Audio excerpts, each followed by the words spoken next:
tell you for sure that tonight will be different. I promise you'll understand. As the moon rises, the dark sets upon us, and then I will take your hand. Tell you that I want you, and that I need you. Tell me that you understand. And I will tell you that I want you, and that I need you. Make me the happiest man.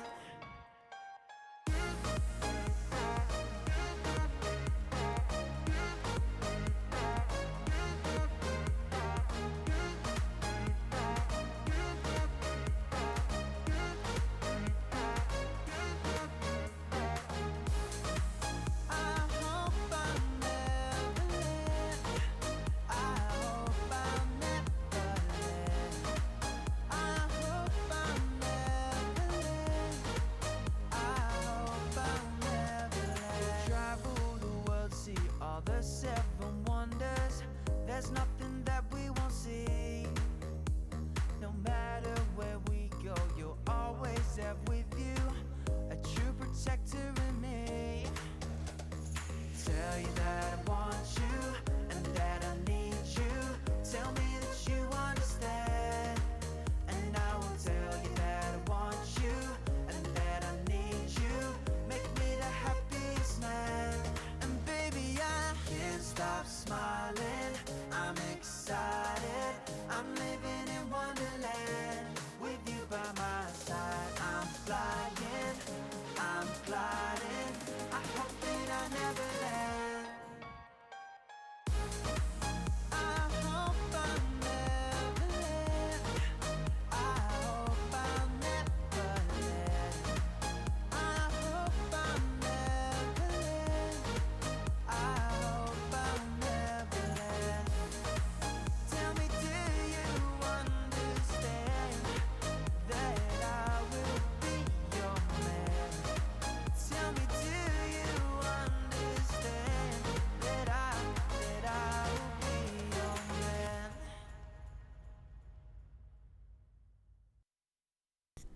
Welcome all to PBE Baseball. Hope you are all doing well today. I am your host for today's stream, AJay887, and I am joined once again by the illustrious Lord Parquad. Parquad, how are you doing today?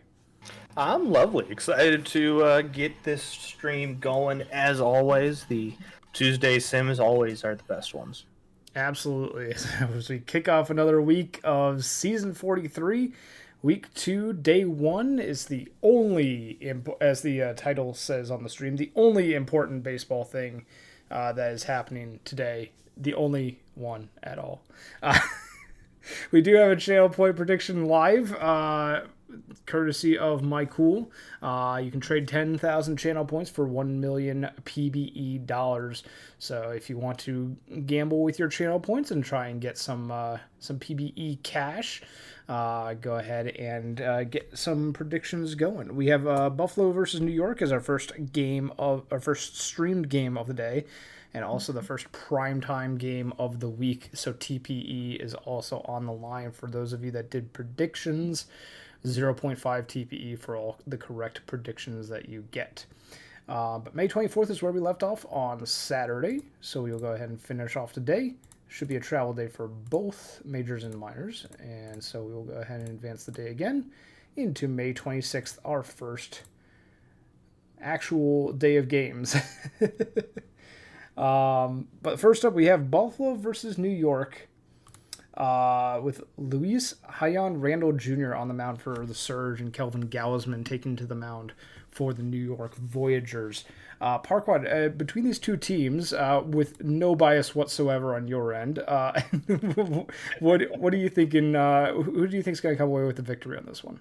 Well, I mean, obviously there's no bias for me whatsoever, but no. I mean, in reality here, like Buffalo, these last few seasons have always had very good rotations and a lot of good pitching on the mound. In New York, we've had times of very streaky offense. So, I mean, you know, even though OTP thinks the Voyagers have the edge, it's very easily can be where, you know, if Buffalo gets that good pitching presence, that our offense just in New York just doesn't click. But then again, if it does, it's a pretty high intensity offense. So it's going to come down to, I think, how good Randall Jr. can be on the mound today. And speaking of good pitching presences, Randall Jr. 3-0 to start the season with a 1.85 ERA and a WHIP of under .9. That is a hot start if I have ever seen one to a season. And season 43 is looking good for Randall Jr. in particular. Hold on. And then, unfortunately for Gosman, is the exact opposite of that for his start to the season. So we'll see if either one will continue that path, or if maybe they can flip their favors around. Absolutely. I think we are about ready to get on into game with the quick analysis underway. So I will be taking you through the first, second, and eighth and ninth innings, and then Parquad will be taking you through the meat of the game, 3 through 7 innings. So we are about to get underway here with our first streamed game and the first primetime game of the week. Be sure to get your predictions in for who will win Buffalo, New York. We are pausing the play-by-play just to make sure everything looks good on the setup. And it looks like we will be underway here with Mike Forbes Jr., OOTP Wizard, and Cookie Monster due up first for the Buffalo Surge lineup. And we are going to start things off with Kelvin Gausman on the mound versus, as mentioned, Forbes Jr. Forbes Jr., the center fielder, averaging .299 so far on the season. We'll draw a walk to keep that average exactly where it's at. They do have a lot of stolen bases, and number 26 is now on the board for them as they steal second. OOTP Wizards going to sacrifice Forbes Jr. over. Now Cookie Monster with a deep drive into center field. It's going to be off the wall, it looks like. Forbes Jr. is going to score off the RBI double from Cookie Monster, and Buffalo off to an early 1-0 lead. Mustard and Mustard will ground out to the shortstop Joey Moose for the second out of the inning. And then a base hit from De'Aaron Taylor will bring home run number 2. Buffalo striking early here, 2-0 already. Make it 3-0 as Tunj Denstro will get an RBI single and advance to second on the throw. So still in scoring position is Denstro. And that's going to kick away from the catcher. A wild pitch from Kelvin Gausman will advance the runner to third, and the runner will be brought home. Manny Calavero with an RBI single. RBI number 20 on the season. Gausman still in there, but struggling. They finally get the third out of the inning, but not before Buffalo scores 4 to take an early 4-0 lead here. The Voyagers are going to have to strike back quickly in the bottom of the first off of Randall Jr., who, again, has had a great start to the season, but not a great start to the ballgame, as Dion will get a single off of them for the first at-bat of the Voyagers' side. Dion off for second, stealing it. And then looks like a wild pitch there. Will advance the runner to third. Deep drive to left. Bellet Cove is going to go yard. And both teams scoring quickly and early here. 4-2 now as New York cuts that 4-run deficit in half. With one swing of the bat from Bellet Cove. Franklin DeMars lines out, and J.R. Frankenstero will be up next. We do have a milestone watch for Frankenstero. He won't get it here, but he is 1 home run shy of 200. So we could see potentially number 200 home run on the career for J.R. Frankenstero as Palidorus grounds out to end the inning. It's going to be the Surge number 9 hitter, Hulk Savage, to start things off in the top of the second. And he will strike out. Mike Forbes Jr. back up to bat. He walked in the first inning and will single in this inning. Reaching base twice already is Forbes Jr. And off for second. 2 stolen bases for Forbes Jr. Make that 3 as he swipes number 27 and 28. Already wreaking havoc on the base paths. And he's going to score off of the sac fly by OOTP Wizard. Making this 5-2 now. Cookie Monster going to ground that one back to the pitcher. And that's going to be out number 3. And we head to the bottom of the second. New York down 3. We'll see if they can score some more runs to bring this one a little bit closer than it currently is. TGP fly out to right center field. The center fielder, Forbes Jr. Wheels on the base paths and wheels in the outfield too. Deep drive way back. Ifesh Cove is going to go yard. 2 Coves of the 3 have homered so far in this ball game. And Ifesh Cove is going to bring this back to a 2-run deficit for the Voyagers as Surge still lead, but only by 2 now. Moose grounds out, as will Errol Cove to end the inning, and Parquad will take us through 3 through 7, but it is 5-3 Buffalo to lead things off today. Well, things are getting going hot, fast, and in a hurry here to start this game. But the third inning starts there with a simple pop out into foul territory for Mustard. But then De'Aaron Taylor with a double down the line there for a 1-out 2-bagger. Tunch Denstro coming up now, and he will line one into left for a single. So you got runners at the corners now, 1 out for Manny Calavera. And Calavera will hit that one to center field. Dion gets there, and the play at the plate is not going to happen, as that will be a 6th run coming in on the sac fly for the batter there. But then Vidal Valor Jr. grounds out to the shortstop, and that will be the end of the top of the third. But Buffalo can add on another run to that lead. And Dion will watch that one go by for strike number 3. So 1 out here for the Voyagers. Bellet Cove coming up now, and he'll swing through that one. That will be out number 2. Franklin DeMars coming up now. And he will hit that one high and to right, but playable, as the right fielder will make the play, and that will be the end of the third inning. Top of the 4th we go. Hulk Savage going to be leading it off for the Buffalo Surge. And he will watch that one go by for strike 3 from I Love Anchovy. Forbes Jr. coming up now, and oh no, they can't get on for the 3rd time. They will do a line out right to the 3rd baseman. And OTP Wizard will ground out as well to end the inning. A quick 1-2-3 inning for I Love Anchovy. JR Frankstero coming up now, and he'll hit that one hard. There it is. That will be number 200 for JR Frankenstero to make this a 2-run ball game. Congrats there, Punk, on number 200. That 447-foot shot to center field. Squints Palladorus will fly out to right field, route number 1. And TGP hits that one hard, but that will be another fly out to center field. Fish Cove coming up now, and he will fly out to center field as well. So after the home run, they go down quickly, as that will be the end of the 4th. Top of the 5th we go. Still a 2-run ball game in favor of Buffalo. And strike number 3, out number 1 there for I Love Anchovy. All right, Mustard and Mustard coming up now. And they will hit that one hard in the center. It's going to get down in front of James Dion for a 1-out single. And De'Aaron Taylor will swing through that one, out number 2. Tunch Denstro. Oh no, they try to pick the runner off at first, but the ball gets past the bag. And that will be a runner at second, and then Denstro walks. 2 on, 2 out here for Calavera. And he will hit that one into the outfield, but it will be the final out, as Dion can get underneath that one. Bottom of the 5th we go now. Leading it off is Joey Moose. Full count pitch, and that will be a walk. All right, starting it off with some base runners here in New York. Ooh, Cove drops down the bunt, and that will work as the sacrifice works as it moves up the runner into scoring position. Then Dion absolutely laces that one into right, and that will be a tie ball game. A 2-run home run by James Dion to make this a 6-all ball game here in the bottom of the 5th. Bellet Cove coming up now as Wally Choi comes in to pitch for Buffalo. And Cove swings through that one as he almost beats it out on the drop third strike, but that will not happen there.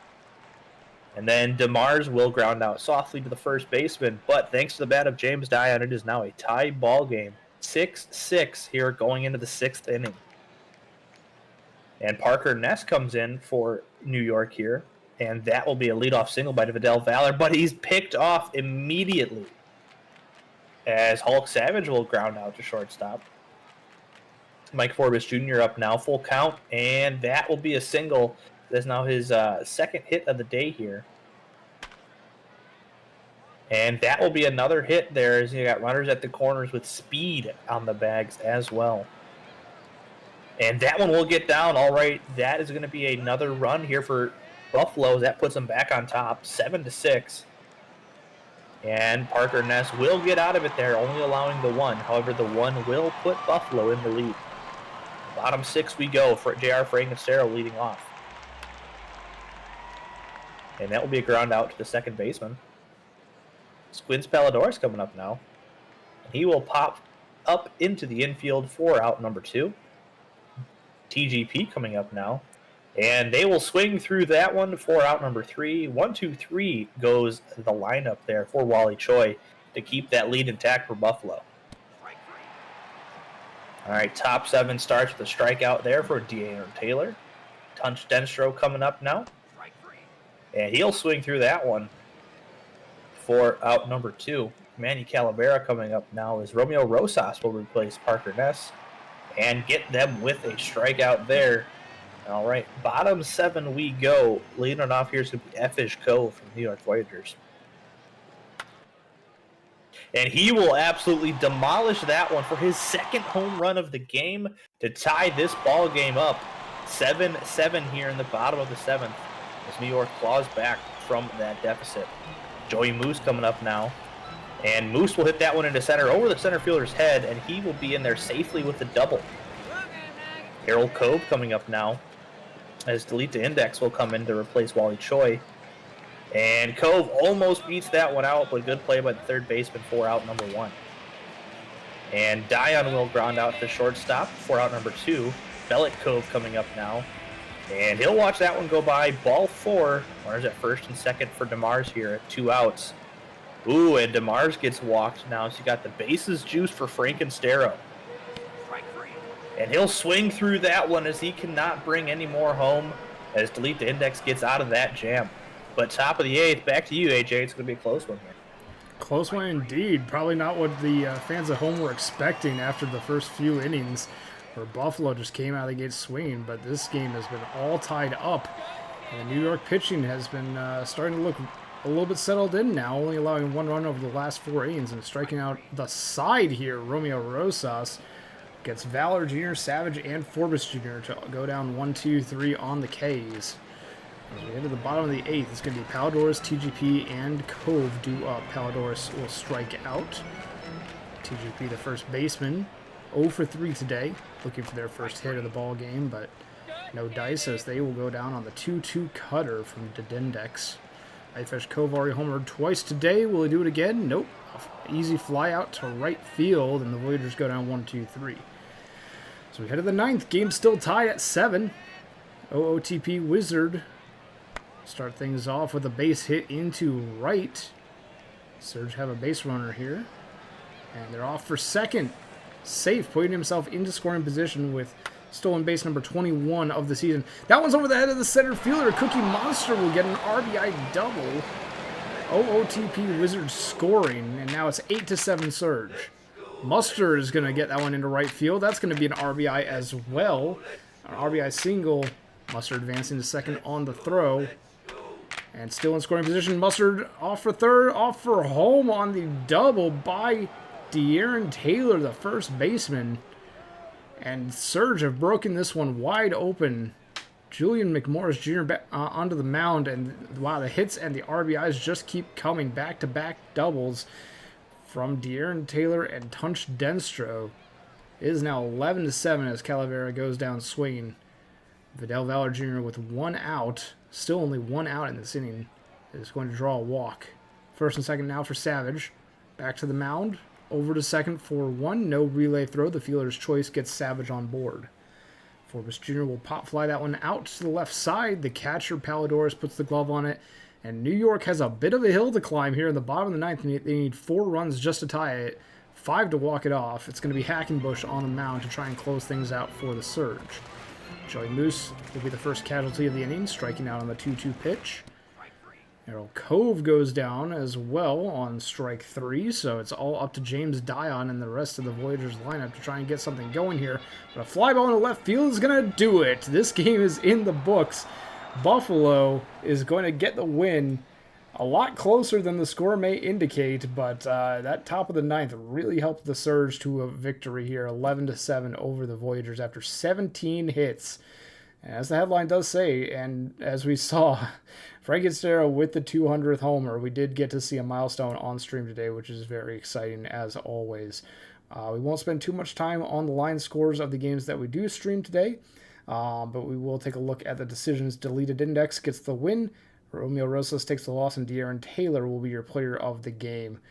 And we'll head around the rest of the league with Parquad taking us through the first of the next box scores. First of the next, indeed. Oh boy, Hank is not a fan, so maybe you take this one. Okay, all right, I'll take this one. The Pathfinders will take down the Boise Raptors 5-4. Zach Johnson Jr. goes 2 for 4. Brinkley Jr. and Lewis both get 2 ribbies. On the side of Boise, Why Not Cove, I believe, goes 3 for 4 with a ribby. And Gonzalez will get 2 runs knocked in. Cooper S. Town takes the loss, while Toussaint will get the win in relief for Toronto. Why Not Cove will be your player of the game. All right, I think we are fine now, so I'll take this one here. A 10-5 victory for Province over OBX, as that's quite the graph right there. 7-run first inning, wow. That is insane. As well, yeah, I guess that makes sense with that graph. But look at that Province's side here. Lots of hits, lots of runs, lots of offense with multi-hit games coming from Whiskey Fuse, Goose, Bry, Benito, and Cove. With Cove had 4 RBI there at the bottom of the lineup. Going over to the other side here, we have 3 hit days from a few different batters with Karu, Fielder, and Brooks all having 3 hit days, including 4 RBI there for Brooks at the bottom. Going down here to Province's pitching, Meta will get the no decision, Ronlin will take the win in relief, and Hangman will take the loss for OBX. Your player of the game is going to be Beckett Brooks. Only one of the 7 runs was earned. I just That want is, to put that out. That is a rough outing. 6 unearned runs. Oh no. 6 unearned runs in the first inning. Yikes. Oh, we just saw that one. My bad. Sloss over the Vandals. Sloss will get the win here, 5-4 in extra innings, taking the Vandals all the way to the 10th inning on the walk-off run-scoring single by Luigi Lanikai. 2 RBIs from Jordan Beecham Reyes on the side of the Sloss. For Vancouver, we have 2 RBIs from Dan King Jr. on a 2 for 4 day. And then in the pitching side, Wins gets a blown save, Mudbone takes the loss, and Komaro will get the win in relief for San Antonio. Evil Dictator will be your player of the game on the start for San Antonio for earned runs over 6 innings pitched. All right, next one here we have the Cancun Toros getting their 23rd victory in a 9-1 fashion over the New Orleans Rougarou. On New Orleans side, not much offense, only 4 hits, so not really a lot going on over there. On New Orleans side, though, they did have a lot of offense. Only one player in their lineup not getting on base, with 3 hits from Jackson, 2 from Blue Sky, and then 3 RBI there from Jingleheimer Schmidt in the 1-2-3 spots there. Going down to pitching here, as Bay will take the loss for New Orleans, Montaigne the win for Cancun, and player of the game is going to be Nova Montaigne. Next up, we have the Death Valley Scorpions destroying the Seattle Sea Serpents 18-1. If that's not a blowout, I don't know what is. But is that 15 runs over 3 innings from the 3rd to the 5th? That is wild. What a game for Death Valley. 6 RBIs on a 4-for-5 day for Max Power, who hits 2 home runs, both of them 3-run shots. Kulik Warren will go 3 for 4, scoring 4 times and knocking in 5. On the side of Seattle, Houston Hayes goes 2 for 4 with an RBI and a run scored. But the juggernaut of the Death Valley offense was just too much for Seattle to overcome in this one. Loss goes to Shohei Ohtani, and the win will go to Ryan Stryker Jr., who improves to 4-2 on the season with only 1 earned run on 6 innings pitched. Keep a Secret gets their 3rd save, only 11-1 hit over 3 innings pitched. Max Power is your player of the game. All right, next up here we have 11-2 victory for the Lunar Base Space Rangers over Detroit Demons. On Detroit's side, they got 7 hits, but only those 2 runs, so not much offense there outside of a 2-hit day from Jackinson and a 2 RBI, so a 2-run home run there from Gleyber Torres at the bottom. On the other side, though, you have all but one, again, getting hits and on base, with multi-hit day coming from Dog and Eminem, Allison Chains, and then a 2-hit, 4 RBI day for Rake in the Lake. Let me look here. They had 2 home runs. You had a 2-run home run, two-run home runs from Rake in the Lake there at the bottom of the lineup. So congrats to them. Going down to Detroit's pitching side here, Bogan Bader will take the loss. Right into Dirt will get the win for Lunar Base, and your player of the game will be Rake in the Lake. And Right into Dirt with that win does hit our second milestone of the stream, 100 wins on the career for Right into Dirt. So big congratulations to you, Overdue. 3-2 victory for the Apex over the Nashville Stars, as both teams will square up at 15-13 on the season. On the side of Nashville, Steiner and Yaboa both get 2 hits, Yaboa adding on an RBI as well. On the side of Indianapolis, Kowalakayo goes 2 for 5 with 2 RBIs and 1 run scored, and Ilescu will get 3 hits on the day. On the pitching side, Ohei Shotani will get the win in relief for Indianapolis, while Crunk Jr. will take the loss for Nashville. John Camden Jr. will be your player of the game, allowing only 2 earned runs on 4 hits and a walk over 8.1 innings pitched, gave the no decision for the Stars. We'll head to the minor leagues next to check out those box scores. All right, next up here, we're starting off hot with the Puerto Rico Ranas getting a 14-4 win over the State College Swift Steeds. On Puerto Rico's side, lots of offense there as all but one batter getting on base. With lots of hits there, with 3 coming from Stern, Cove at the top with 2, Barry with 2, Tex Justice Jr. going 4 for 5 with 3 RBI, and then Quinn with 2 hits as well at the bottom there. State College's side, they were able to get 10 hits, but just not produce enough runs from that, with Smokey Bear having 2 and Chance Grove having 3. Go ahead and down to the Puerto Rico side for pitching. Matthews will get the no decision, Nick the win, and is it like All of the Girls Belong With Me or something like that? I don't know. Hugh Belong. Hugh Belong With Me, one of the Taylor Swift songs, Ticks the L. Tex Justice Jr. will be the player of the game. I think all 5 of the State College pitchers were Taylor Swift songs in this one. I wonder how many Taylor Swift songs names they have total on their team. Someone Too many, yes. Someone let us know. Firehawks will get a 2-1 win here in extras. The bottom of the 11th was what the last run was scored. Our Clear Not Cloudy hitting a sacrifice fly in the bottom half of that 11th inning. Our Clear Not Cloudy will go 2 for 4 with an RBI on the side of the Firehawks. For Chicago, Al Capone gets 2 hits, and Simmons III will get their sole RBI. With DeHealy's blows the save, Bauer Bottom takes the loss, falling to 1-4 on the season, and Tahini Lord will get their 3rd win of the season for California in relief. Luna Jose Rodriguez Ortiz will be your player of the game. Did I mention them? I didn't. Where are they? Oh, they got the start for Chicago. 6 shutout innings with only 3 hits allowed. Their long name here made me really thrown off since it's such a short name. I was like, oh yeah, where are they? Oh no, they're there. They're just somewhere. Their name's a lot shorter. That's true. All right, next up here we have the Dillos taking down the Louisville Lemurs. The score of 6-3 after a 4-run 7th inning to come back there for the Dillos. The Lemurs only had 5 hits though to produce those 3 runs with multi-hit day there for Randberg in the middle, but that basically being all of their offense. Kind of Amarillo on the same side, all kind of everybody doing a little bit with Shrew getting 2 hits, but then 4 RBIs from Toksum, which was indeed a grand slam there in the 7th inning. So that did a lot of the damage there. On Louisville's side, Mata the no decision, McFraud the loss. For Amarillo's side, Early will get the no decision, and Bell will take the win in relief, with player of the game going to Evan Early. Next up, the Wheelers get the narrow victory over the Kansas City Hepcats, 8-7. Both teams with 10 hits total on the day. Garbanzo goes 3 for 4 with 4 RBIs for Kansas City, while Mantle gets 3 hits as well. On the side of Anchorage, O Cove will go 3 for 5 with 3 RBIs, and AG will get 2 ribbies of their own.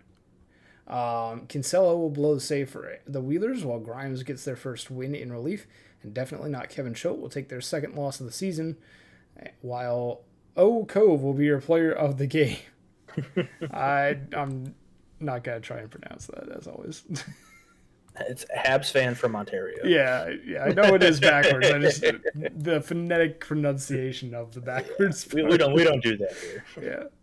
All right, Florida will take the 2-5 loss against the Brew City Bears as the Bears come back in the 7th as well, getting 3 runs there in the bottom of the 7th to take that victory. On Florida's side, only 6 hits across for the Flamingos, with 2 coming from the newly acquired bat Dan Johnston. On Brew City's side, they had 15 hits, with everybody in the lineup contributing, with Ixon having 3 at the top of the lineup, Torres, Legg, Streamer, and James all getting 2 hits apiece themselves. On the Florida side, Jashawn will get the no decision. Zoo will get the loss. And for Brew City, Johnson will take the no decision. Riggs the win. And player of the game is going to go to Carl Johnson. And that'll do it for May 26th. So we'll go ahead and save, advance the day, and save again as we head on into our second streamed game of the day today. That being Nashville versus Indianapolis. We're getting quite a lot of intra-division matchups here with these first 3 streamed games of the day. This one being a Champions Conference East matchup between the Apex and the Stars. Both teams are at 15 and 13 on the season so far. So they're very close in win-loss record between these two teams. Head-to-head seems to favor the Nashville Stars, 6-4 there. But any thoughts on this matchup, Parquad? Who are we going to be keeping an eye on today? Yeah, I mean, it's a little bit of where this is a season where the Stars are kind of, retooling a bit, where the Apex started to finally call up a lot of their prospects. So it's a battle of teams that are in an in-between stage right now, but I think it's a good look at some of the young players that are going to be around, hopefully, for a long time. And it's going to be a tough one, as Taranga Layla has been around a while, as has Cesar AJay. So I think it's going to come down to the pitching, as always. But I think it's going to be a little bit of a mound game here. We'll see if the bats can get going at all against these two veterans. And much like the last game, we have 2 very different starts to the seasons between these 2 pitchers. Cesar Swage 5-1 on the season so far with a 1.47 ERA. Tarangalila not so great at a 2-3 win-loss record and an ERA just shy of 6. They'll be looking to bring that ERA down against these Nashville bats, while Cesar Swage will be looking to keep their ERA as low as possible. We do have a milestone watch, and at risk of streamers cursing it, I think we're going to see it, but Tarangalila only needs 2 innings pitched to reach 1,500 innings pitched on the career. So unless they have a massive blow up in the first inning and get pulled for a relief arm, I think we'll probably see that milestone. But Tarangalila will be looking for their 1,500th inning pitched milestone and hoping to bring that ERA down a bit as well against the Nashville lineup. While Cesar Swage will be looking to keep their strong start to the season going against the Indianapolis Apex Bats. Parquad, you ready to head on into game? Always. All right, take us away.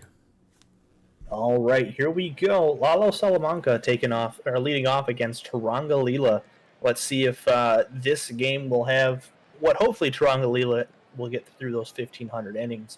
But as we've already seen, a lot of hot bats starting off in this sim, but just like that, the hot bat of Lalo Salamanca will fly out for the first out. Aldrin Sov will swing through that one for out number 2. Adalbert Steiner, the center fielder, coming up now. And Steiner will hit that one into right, but that will be caught for the out as a 1-2-3 inning to start there for Lila. Jock Hammer leading it off here against Azawaje for the Indianapolis Apex. And he'll hit that one hard into center field, and that one will get out, as that will be a lead-off solo home run for Jock Hammer. As we got the Jew coming up now, and he'll go back-to-back. Oh, man, as the Apex are starting off hot here against Azawaje, as that is very impressive here. Nate Nitro, let's see if they can make it 3 in a row.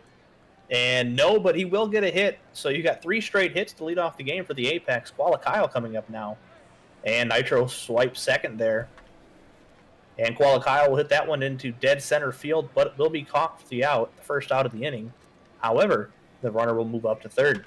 Curtis McKenzie will line that one up the middle. And now that will be 3 runs here in the bottom of the first for Indianapolis.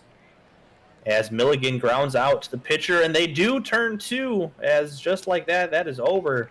But nonetheless, the Apex score 3 runs here off to back-to-back home runs to start it off, and then an RBI single later in the inning. Jeff Windsor will strike out for the first batter there. Tony Yaboa coming up, and he'll strike out as well. All right, Jose 43 1/4 coming up. And he will watch that one go by, as that will be a 1,500 inning mark for Taronga. And bottom two we go for Cal Pico and Mudcat Skelton here. And Pico will ground out. Mudcat Skelton, a fellow cold hitter, will get a single, though, so maybe he'll start to get out of that cold streak. Alexander Ileshu coming up now. And that will be a double play there as AJay gets through that one a lot faster this time. But all right, top of the three we go, 3-0. Back to you, AJ. Top of the third, bottom third of the lineup, with Bailey Jones, the number 7 hitter, starting things off with a triple for Bailey Jones, improving their average to 364 on the season. And with the fly ball on the left, not going to be quite deep enough to score Jones. Neither will that, as both Dagon and Silliams will fly out. Lalo Salamanca, he's going to ground out, so a leadoff triple squandered by the Stars offense as they aren't able to bring home the runner. Still 3-0 in the apex, and Indianapolis will get their next shot at it here in the bottom of the third. Hammer is going to ground out first. The Jew will do the same, and that will bring up Nate Nitro, the left fielder. Here's the 1-2 pitch.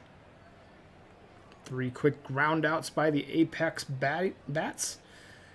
That will finish off the third inning. We're through a third of regulation, and the Apex do lead 3-0. Nashville needs to get some hits going here. They've only got 1 through the first 3 innings. Sav grounds out, and Steiner draws the walk to make a runner on first with 1 away. Windsor walks as well, back-to-back base on balls. And Tony Abella will have a chance to do some damage, but will fly out to left instead. Jose 43 1/4, 2 outs, first and second. Fly ball on the left. Easy grab for the left fielder, Nate Nitro. 2 walks, 2 runners left on. Indy still leads 3-0 as we head to the bottom half of the inning. Koala Kyle will get a base hit up the middle. Curtis McKenzie, the DH, already 1 for 1 today, but will draw a walk on the full count pitch. Good patience and good eye from McKenzie. Milligan is going to ground into a fielder's choice. No relay throw made. Possibly could have made something happen there, but they chose not to. Just to keep it safe. Cal Pico is going to sack fly in. Koala Kyle will come in to score.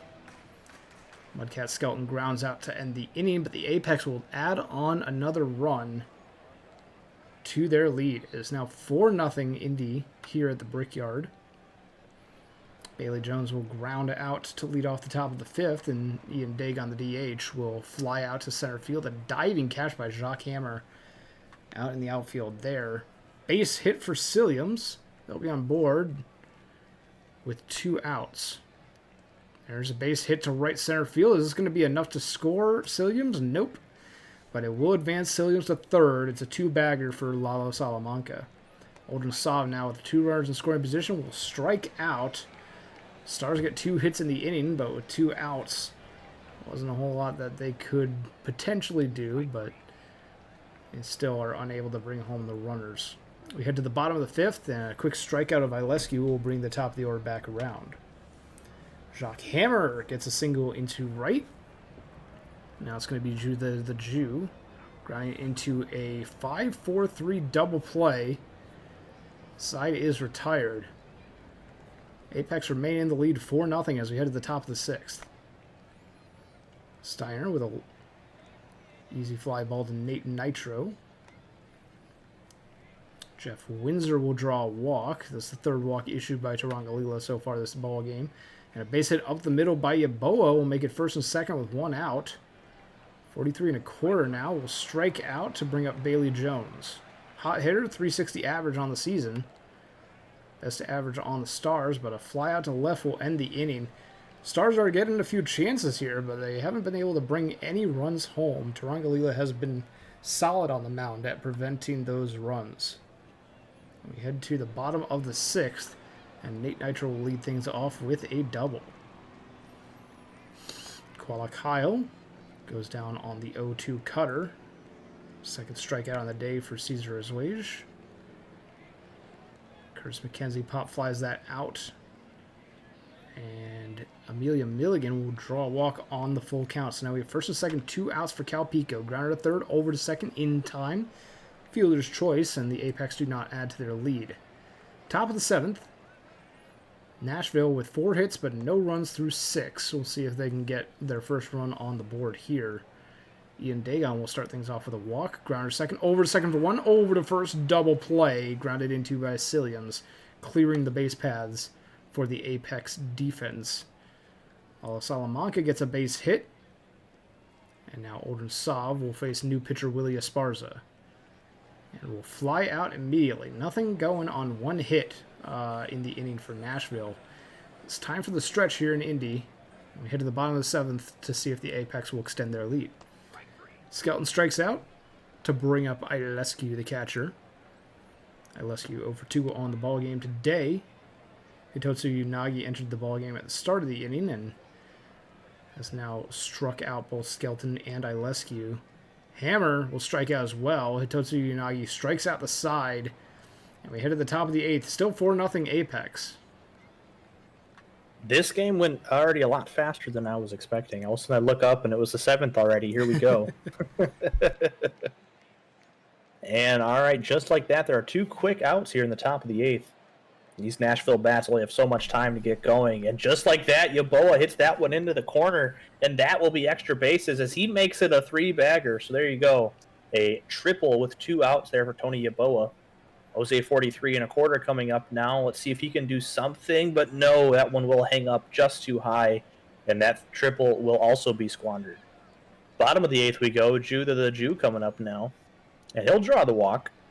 Nate Nitro, your left fielder, coming up, and he'll try to get a bunt down, but it goes foul. And he checks his swing there, and that'll be out number 1. Koala Kyle coming up, and he'll swing through that one for out number 2. Curtis McKenzie, full count, but they will say that was strike 3, and that will be the end of the 8th. Top of the 9th we go. Last chance for the Nashville Stars, and Bailey Jones will lead it off. And he will get there with an infield single. All right, Ian Dagon coming up, and he'll hit that one into right, but that will be an easy fly ball. Yeah, Silliams comes up now, and he will ground into the inning, or this game-ending double play there. It's going to be a 4-0 shutout there for Indy over Nashville. And quite the game for Indianapolis there as they were able to get their bats going quickly, scoring those 3 runs right off the initial bat, and essentially that needing to be it, as Tarangalela had a fantastic game from their end for Indianapolis, getting that 1,500 inning mark and getting the win. Your player of the game will be Tarangalela. We'll head around the rest of the league to check out the box scores. Boise Raptors will get the win 3-0 over Toronto. Bit of an upset here. The currently last place team being currently second to last team being the currently first place team in the division. 4-for-4 day for Zach Johnson Jr. on the side of Toronto. On the side of Boise, we have Corner Vacuum going 3-for-4 with 2 ribbies, and Why Not Cove will go 2-for-3. Neymar Cove will go 8 shutout innings, allowing 7 hits and 1 walk. Josh Berger will get their 3rd save, and Starscream will take the loss on the day for Toronto despite the quality start. Neymar Cove will be your player of the game. All right, next up here we have a 2-1 victory for San Antonio over Vancouver. There's lots of hits in this game, just not enough runs. As on Vancouver's side, they get those 7 hits, with 2 of them coming from IPO3 and Dubson. But then on San Antonio's side, lots of offense from a few players with multi-hit games there from Vito, Lutz, and Brown, with a 3-for-4 day there from Zane Gold. Phil Donahue will take the loss for Vancouver, Chicharon DePollo the win, Komoro the hold, and Lizzie Mitchell the save. Player of the game is going to be Chicharon DePollo. Next up, the Providence Crabs shut out the Aviators 5-0. Aviators get 7 hits but no runs across. Henry will get 2 hits of those 7 for the Outer Banks Aviators. No one else gained more than 1. On the side of Providence, 3-hit days for Alligator and Shicey Jr. at the 1-2 punch spots in the lineup. Shicey Jr. also tags on 2 RBI.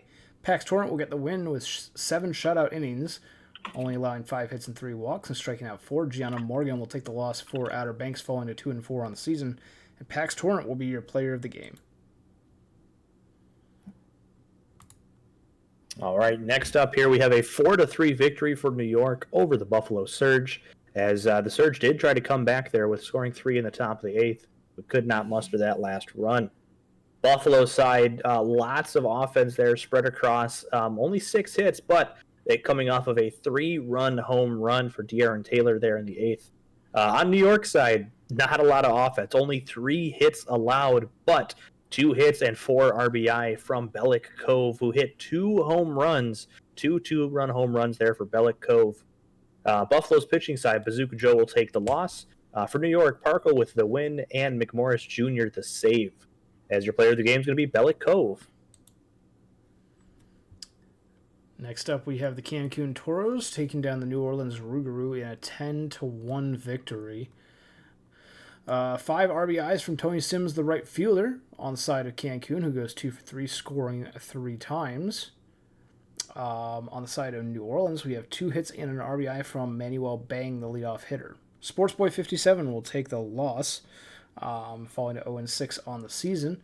And Johnny Quest will get the win for Cancun, improving to 5-1, only allowing 1 unearned run over 6.2 innings pitched. It's going to be Tony Sims getting the player of the game nod. All right, next up here we have a 3-5 victory from DVS over Seattle. It looks like they walked it off in the bottom of the 9th by a Jake Warren 3-run home run. Wow. On Seattle's side, only 4 hits to muster those 3 runs, so not much really happening there, but Theo Alardi getting those 2 RBIs off of a double. DVS having 2 hits from Kulik Warren, including the walk-off home run, and then all too well 10-minute version having 3 hits there. Down to the pitching here, you have Jethro Tull, the no decision, CeCe Bouchard, the loss and blown save.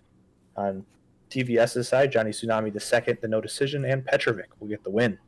Player of the game is going to be Johnny Tsunami II. As a reminder, get your predictions in for our next game, New Orleans versus Cancun. Is the next streamed game. 10.5 total runs is the over-under. So if you want to try and win some channel points on the prediction, get those predictions in soon. Lunar Base Space Rangers will get the victory over the Detroit Demons 2-1, out hitting them 6-3. We have a 2 for 3 day from Cross Erickson, who inches closer to the 1,000 hits milestone, only needing 3 more on the stream to do just that. Skumina Holkavada will get a 7th inning solo shot home run. On the side of Detroit, Tony Gunk Jr. will get a solo shot home run of their own in the 3rd inning and tag on a single as well. Hugh Mann will go the complete game, giving up 2 earned runs on 8 innings pitched, but will take the loss. Mano Wright will get the win for Lunar Base, giving up only 1 earned run over 8.2, and Marston will get their 9th save of the season. Mano Wright will be your player of the game.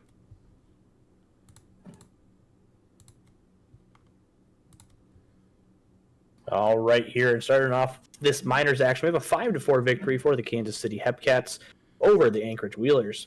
On Anchorage side, they did manage to out-hit Kansas City, but as Dust and I always say, hits don't matter, so that did not help them. As Sebastian Otage got 2 hits with 4 RBI there at the top of the lineup for Anchorage, and it looks like it came off of a 3-run home run, so good for him. And then Cove as well had 2 hits. On Kansas City side, lots of offense there spread across the lineup, as Mitchie Mantle is the only one with multi-hit day, but you did have Don Marcus with 2 RBI. On Anchorage's side, Guy Manuel Lore will take the no decision, Buckley the loss. Mr. Glorbenspiel will get the no decision on Kansas City side, with a lot of things happening up below him, with Jecker the blown save, T-shirt Cutter the win, El Perro the hold, and Jose Jacob Jingleheimer Schmidt the save. Player of the game is going to be Starburns Glorbenspiel. Next up, the Kingpins will get a 5-3 victory over the Firehawks, both teams with 11 hits. 3 errors from the Firehawks defense here, not too great there. Archer goes 4 for 5 with an RBI. T1000 will go 3 for 5, both for the Firehawks. For the Kingpins, 2 hit days each for Blanco, Kidd, and Capone, with Davis Jr. adding on 3 RBIs. Goat Bisky will get the win for Chicago in relief, Yosh the hold, and Pecora the save. On the side of California, McForty-3 takes the loss, only allowing 2 earned runs over 7 innings pitched, but 3 unearned runs as well due to those errors. Daniel Archer will be your player of the game.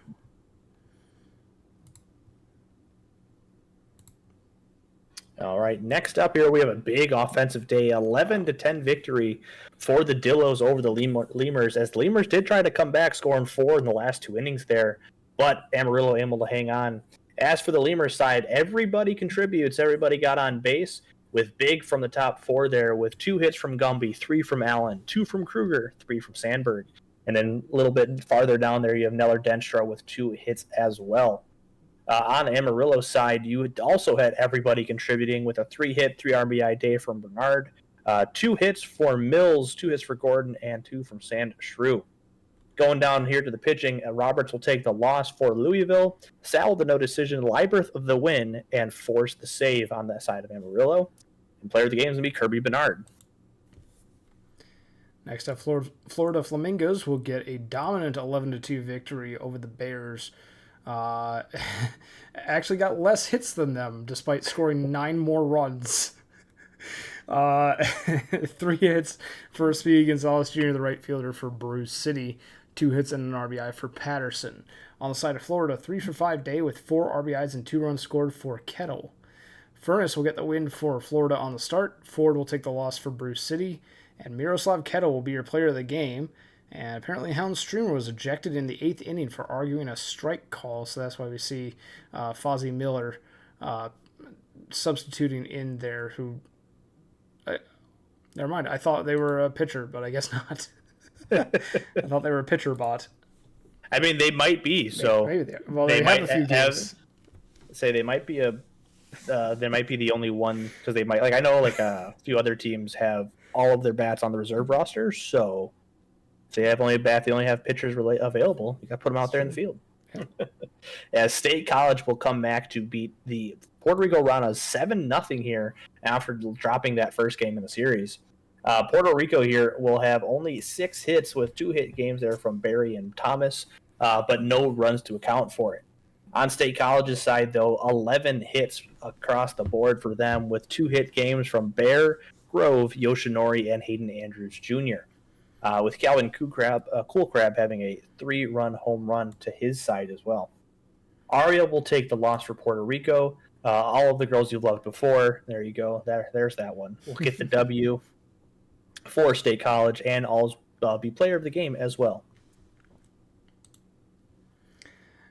So that's going to do it for May 27th. I was going to make a joke about what your favorite Taylor Swift song was, and that mine was Tim Cramplin. Because that was the only pitcher so far in 2 games that we've seen from the Swifties that isn't a Taylor Swift song. But May 27th, I couldn't figure out a way to word it, but May 27th is done. We will go ahead and finish off the day and save as we enter into May 28th, our next day of the stream. It's going to be New Orleans versus Cancun as our 3rd streamed game of the day. This one might be a little bit lopsided. The 2-27 New Orleans Rougarou, who are 0-15 on the road, are facing the 24-5 Cancun Toros, who have only 1 loss at home. But you know, anyone can be anyone given the day. But looking at the head-to-heads, it's certainly not looking great for the New Orleans lineup in this one. We do have a couple of milestones to keep an eye out for. Rock Out with Your Crocs Out is 2 walks away from 550 on the career.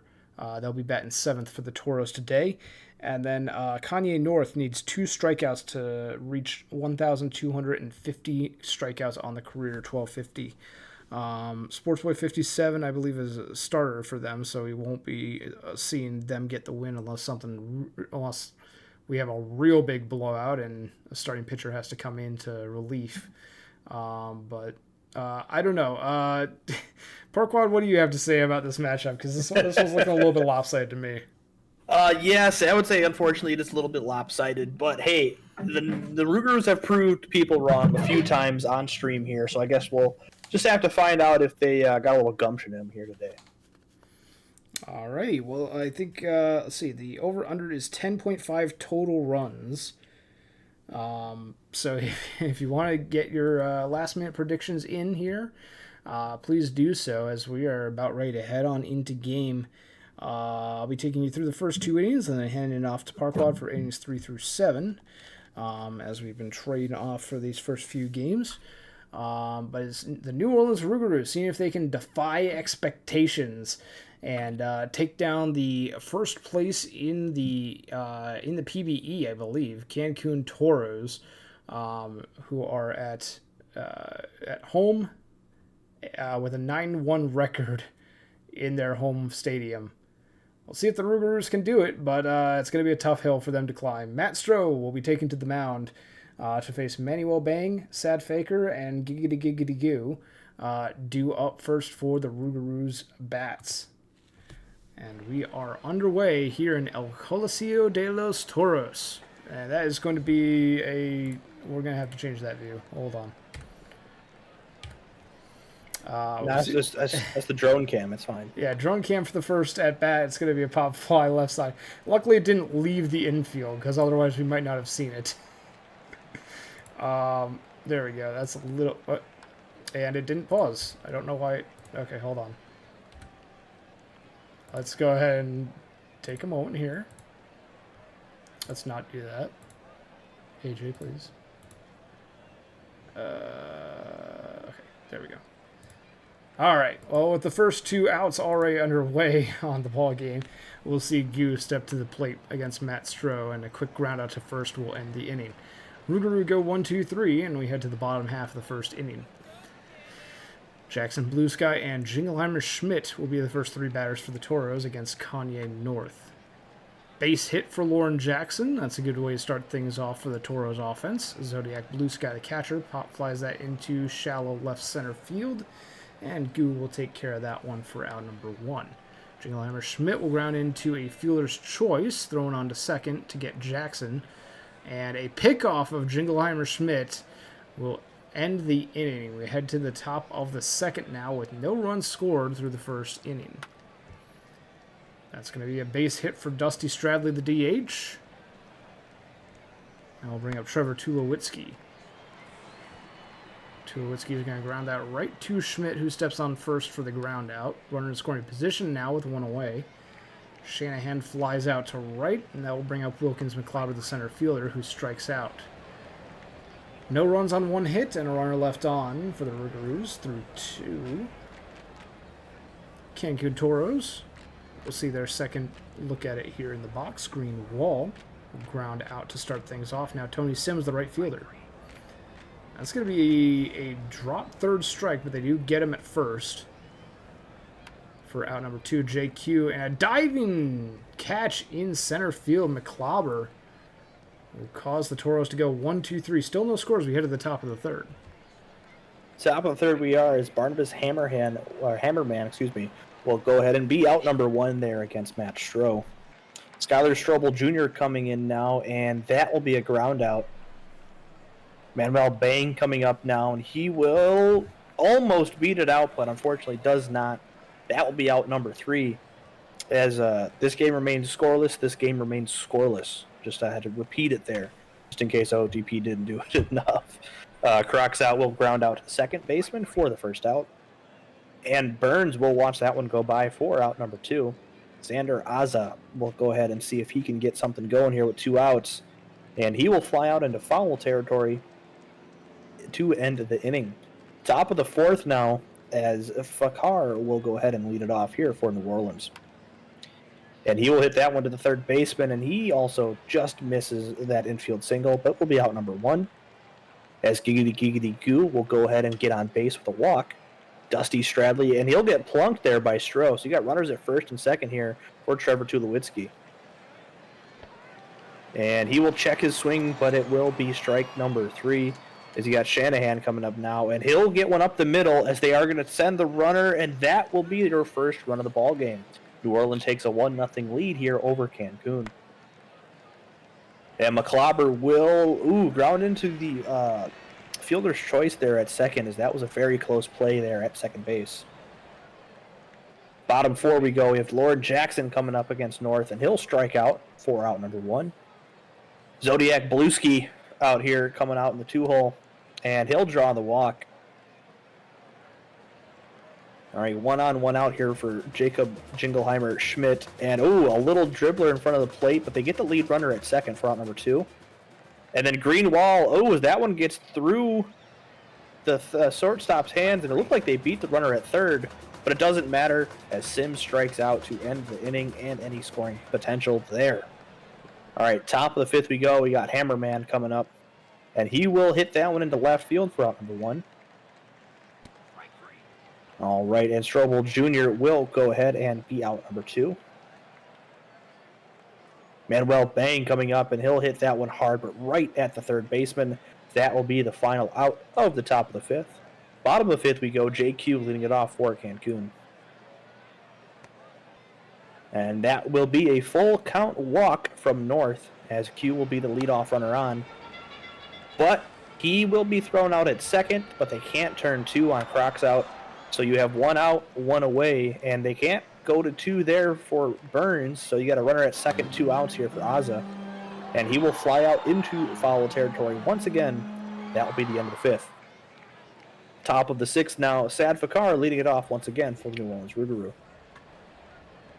And he will get that one down the left field line as he is going to try to stretch it, and he gets there. A 2-bagger there for Sad Fakar to lead off the inning.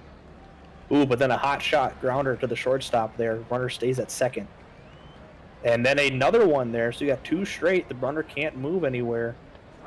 And then that's going to be a strikeout as Stroh gets out of that inning, even though he gave up the leadoff double. All right, bottom 6, we got Lauren Jackson up now, and he'll hit that one hard into center, but playable for out number 1. Zodiac Blue Sky coming up here, and he will ground out to short for out number 2. Jingleheimer Schmidt coming up now, and he'll hit that one hard into center, but again, another playable center ball for the center fielder, and that will be the end of the 6th. Top of the 7th we go. Very low offensive game so far, as we got Shanahan coming up now, and he will ground out to the shortstop.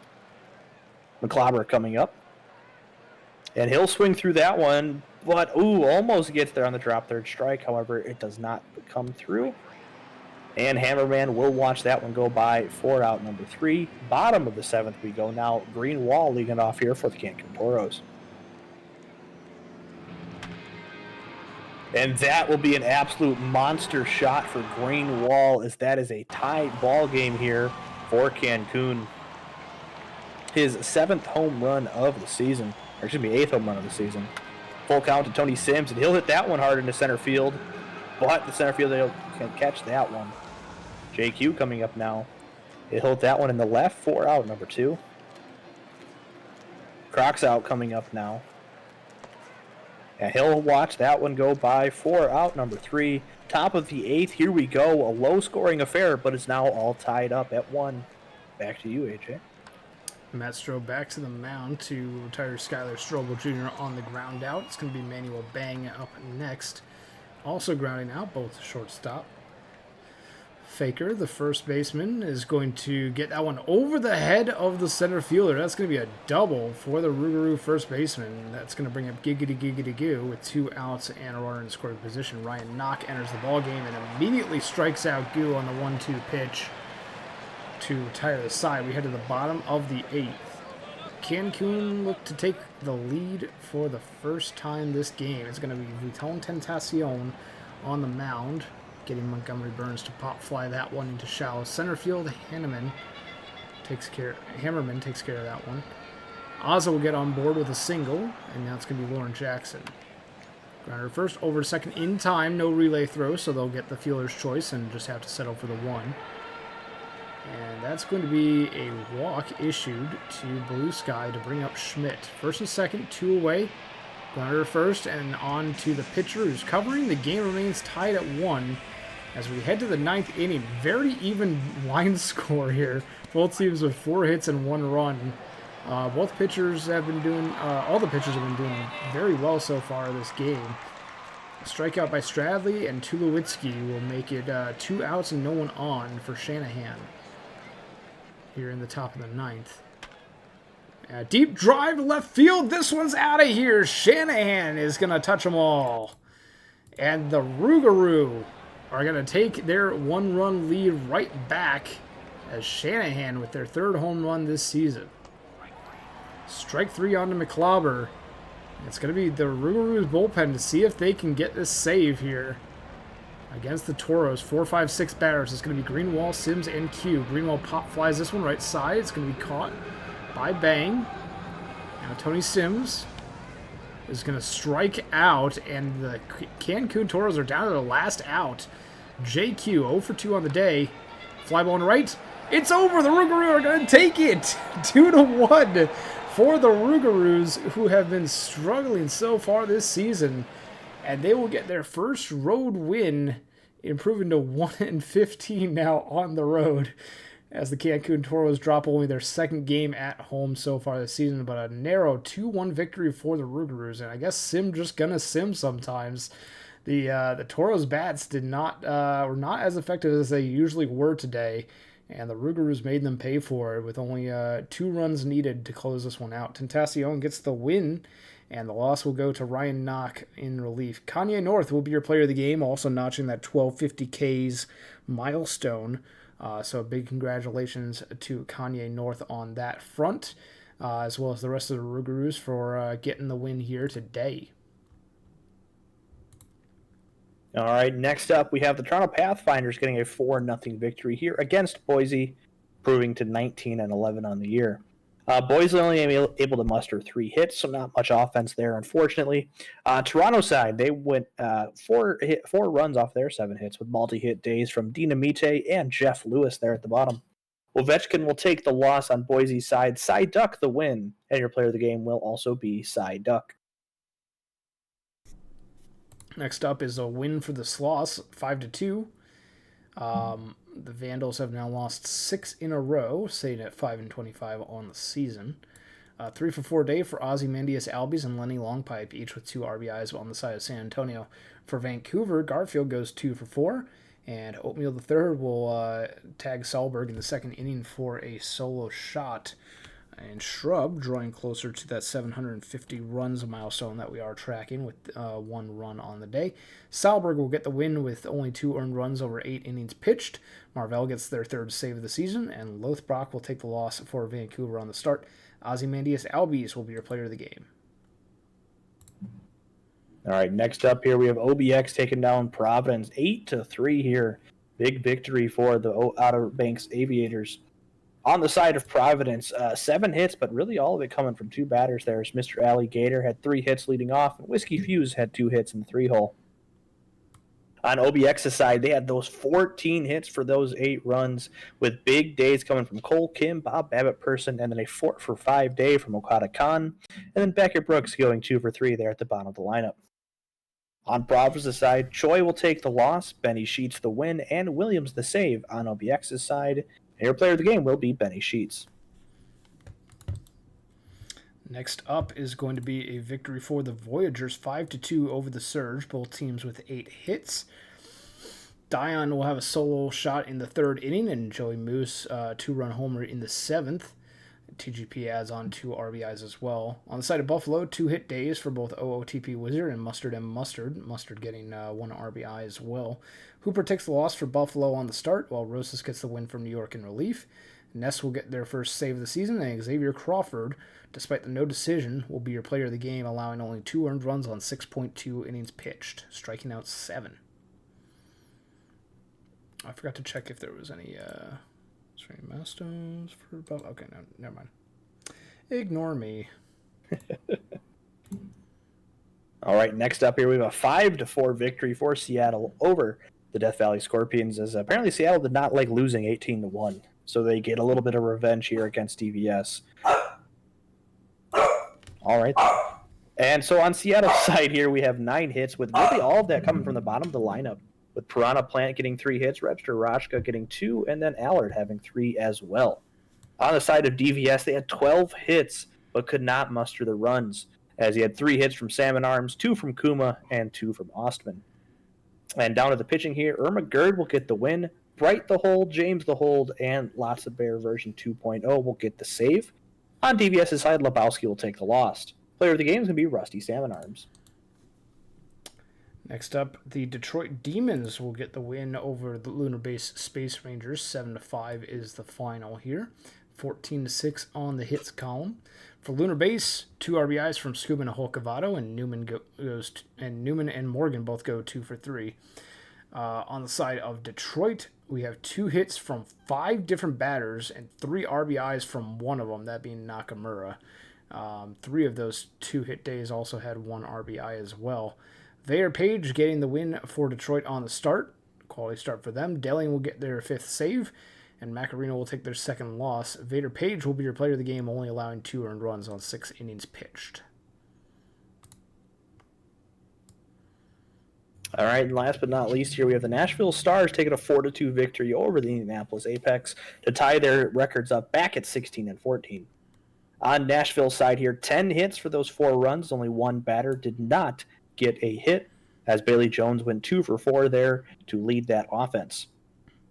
On the side of Indianapolis, 12 hits, as everyone in their lineup got a hit, with Jock Hammer having 3, McKenzie having 2, but unfortunately only pushing across 2 runs with all of that. On Nashville's side, Claudaddy will get the win, Rodriguez the hold, and Crunk Jr. the save. Rove will take the loss on the Indianapolis side, and your player of the day will be Claudaddy. That'll do it for the majors on May 28th. So we'll check out the minors box scores here, with the Hepcats dealing a 3-1 loss to the Anchorage Wheelers. Both teams with 7 hits. Ozzo goes 3 for 3 with an RBI and a run scored at the bottom of the Kansas City lineup. Reyes goes 3 for 4 for Anchorage with an RBI, and AG will go 2 for 3. Fisher takes the loss for Anchorage, while Porkman gets the win for Kansas City. Definitely not Kevin Choke gets the hold, and Jecker will get their 4th save. Ozzo will be your player of the game. All right, next up here, we have the Puerto Rico Ranas getting a 5-4 victory over State College Swift Steeds. As Puerto Rico had a lot of offense here, 11 hits, 4 of those coming from Shawnee Cove there at the top of the lineup. And then 2 from Tex Justice Jr. On State College's side, those 8 hits came mainly from Calvin Coolcrab and Joy there with 2 at the bottom of the lineup as well. For the pitching side, like in the no decision, Vandals the win, Mitt the hold, and Nick the save. McChapperson will get the no decision, and Cramblin will take the loss on the side of State College. Players of the game is going to be Shawnee Cove. And then the next up, we have the California Firehawks giving a 4-3 loss over to the Chicago Kingpins. Firehawks improving to 18-12 on the season. T1000 goes 3 for 3. Zen will knock in 2 runs. On the side of Chicago, we have Essence getting a solo shot in the 3rd inning, and Davis Jr. a 2-run homer in the 7th. Simicallis Jr. will take their 4th loss of the season, while Slothsburg will get their 2nd win. Conkling the hold and 43 Jr. the save. Steven Slothsburg will be your player of the game, only allowing 1 earned run on 5 innings pitched on the start for California. All right, next up here, we have a late inning affair between the Bears and the Flamingos, but the Bears coming out on top ultimately with a 7-5 victory today. And Florida's side, 8 hits, but a lot of it coming from a few players, with Sokuto going 3 for 5, Kettle 2 for 6, and then DeVille going 2 for 5 as well. On Bruce City's side, lots of offense coming from essentially the top 5 batters there. All of the first 5 batters having multi-hit days, including Xavier Payne there in the 8-hole. On Florida's side, Soner will take the no decision, Zhu the blown save, and Moore the loss. On Bruce City's side, Liath Squirrel taking the no decision as they got roughed up early, but Flan Reynolds will get the win ultimately in relief. So the game is going to be Ichiban Sokuto. See, Laptop Hounds poking a little bit fun at you in the chat there. I don't know what he's poking fun at. He said he was going to hit a home run, and it didn't happen. I don't think that game was helped by Mr. Hound Streamer. Just saying. Shots fired. All right, Dillo's 10-9 over the Levers here in a walk-off here. Bottom of the 9th, Tyler Toxin with a run-scoring single, and Unique Name also with a run-scoring single. Those 2 hits causing the walk-off win for the Dillos. 4 for 5 for Ruiz with 2 RBIs and 2 runs scored. Toxum and Name will both get 2 RBIs as well. On the side of Louisville, 3 RBI day for Gumby. Beatty Jr. will get a 2-run home run, and Denstro scores 3 times. McFraud blows the save. Bubbles takes the loss on the blown save. Blahaj with the blown save on the Dillo side. So 3 blown saves total between these 2 teams. Works will get the win, and Leonidas Ruiz will be your player of the game. That will do it for May 28th. So we'll go ahead and save, advance the day, and save again as we head into our first Quick Sim day that actually has games on. Never mind, I may have been trolling. All right, our second quick sim game, our second quick sim day that has no games. So May 30th instead, we will be going into our first or our next streamed game, that being the San Antonio Sloths taking on the Outer Banks Aviators. It's going to be San Antonio on the mound for the Sloths versus Walrus Jones for the Aviators. I was gonna say this one looks a little more even than the last ball game, but as we could tell from the last stream game that we saw, it doesn't matter how lopsided it can look, because anyone can still win. So Sloths do seem to have the advantage on the head-to-head, but that could mean absolutely nothing. Walrus Jones not off to the best of starts on the season, 5.49 ERA and a 2.3 win-loss record. San Antonio off to a little bit better of a start, 3-2 on the win-loss and 2.80 on the ERA. Parquad, any thoughts on this matchup between these two Legends Conference teams? I mean, it's definitely a Legends matchup here. So you got, again, two very tenured pitchers here in Walrus Jones and San Antonio. But, I mean, San Antonio is coming in season in and season out of just showing how well they can perform. So it's going to be a tough climb here for OBX. But OBX's bats, once they can get going, they got a really good top half of that lineup. So I think San Antonio might have their work cut out for them. But I think it's also going to be Walrus Jones having to kind of go below what they've already done, as you said, this year. We've had almost every matchup of one really good pitcher and one really poor pitcher at the start of the season. So we'll see if Walrus Jones can flip-flop that one as well. It's true. No milestones to be tracking in this one. Neither the Sloths or the Aviators are on our list of milestone tracking. So nothing to do except for sit back, relax, and find out who will win between these two teams, as that is the prediction for today's streamed game. Parquad, you'll be taking us through the first two innings. Are you ready to head on into game? I'm always ready, AJ. Let's get some PBA action going again. Take it away. All right, we have Ozymandias Albies leading off here against... Hold on, gonna have to change that. I was expecting drone cam, but that's somehow better. We got the first base dugout cam. Let's go. Oh, wow, that was amazing. But Albies will go down on strikes there as we get the cameras back to where they need to be. All right, his Big Vito will rip one through the left side of the infield there for a one-out single. Lenny Longpipe coming up now as, Big Vito takes off, but is gunned down by the catcher at the second base. And Lenny Longpipe will fly out to center field to make that a 1-2-3 inning. All right, bottom one we go. Danny Brennan leading it off here for OBX. And that will be a strike number 3 watched there for out number 1. Cole Kim coming up. And they will, hit an absolute laser into the gap in right field. That will be a one-out double there for Cole Kim. Bob Babbitt person coming up now with a runner in scoring position. And he will fly out into left, not able to move the runner up. Hatsukaru coming up, the first baseman, as they will absolutely demolish that one. Holy cow, that one went out of the stadium. Wow, is that one? I wish they would have told us how far that one went, because that was an absolute mash by Karu there. Wow. 2-0 there for OBX. As Khan will swing through that one to end the inning, but Hatsukaru sending a ball out of the stadium here in OBX. As Zane Kolb will lead it off here for the Sloths with a single. Jordan Beecham-Reyes up now. And that will be... they beat it out as they couldn't turn 2, so they tried to get the 1, and that didn't even work. But then a diving play in left field there by Henry for out number 1. And there we go. They are able to turn 2 that time, as unfortunately 2 leadoff runners amounts to nothing for San Antonio. But bottom of the second we go now with Dunkin' Donuts up. And he will ground out for the first out. Nick Fielder coming up now, the DH. And he will hit that one into the gap. And that will be extra bases as he's going for 3, and he is gunned down trying to get a triple there, as that will be unfortunate. Aaron Henry coming up now, and he will ground out to the shortstop. But top of the third we go, 2-0 still OBX. Over to you, Mr. AJ. And at the top of the third, we have Fresca, Brown, and Albies due up for the Sloths as San Antonio looks to try and get on the board. But 2 quick ground outs from both Fresca and Brown will bring the top of the order back around, and Albies will strike out. Second strikeout issued by Walrus Jones on the day. So nothing doing for the Sloth through 3. We head to the bottom of the third with the OBX now looking to extend their lead.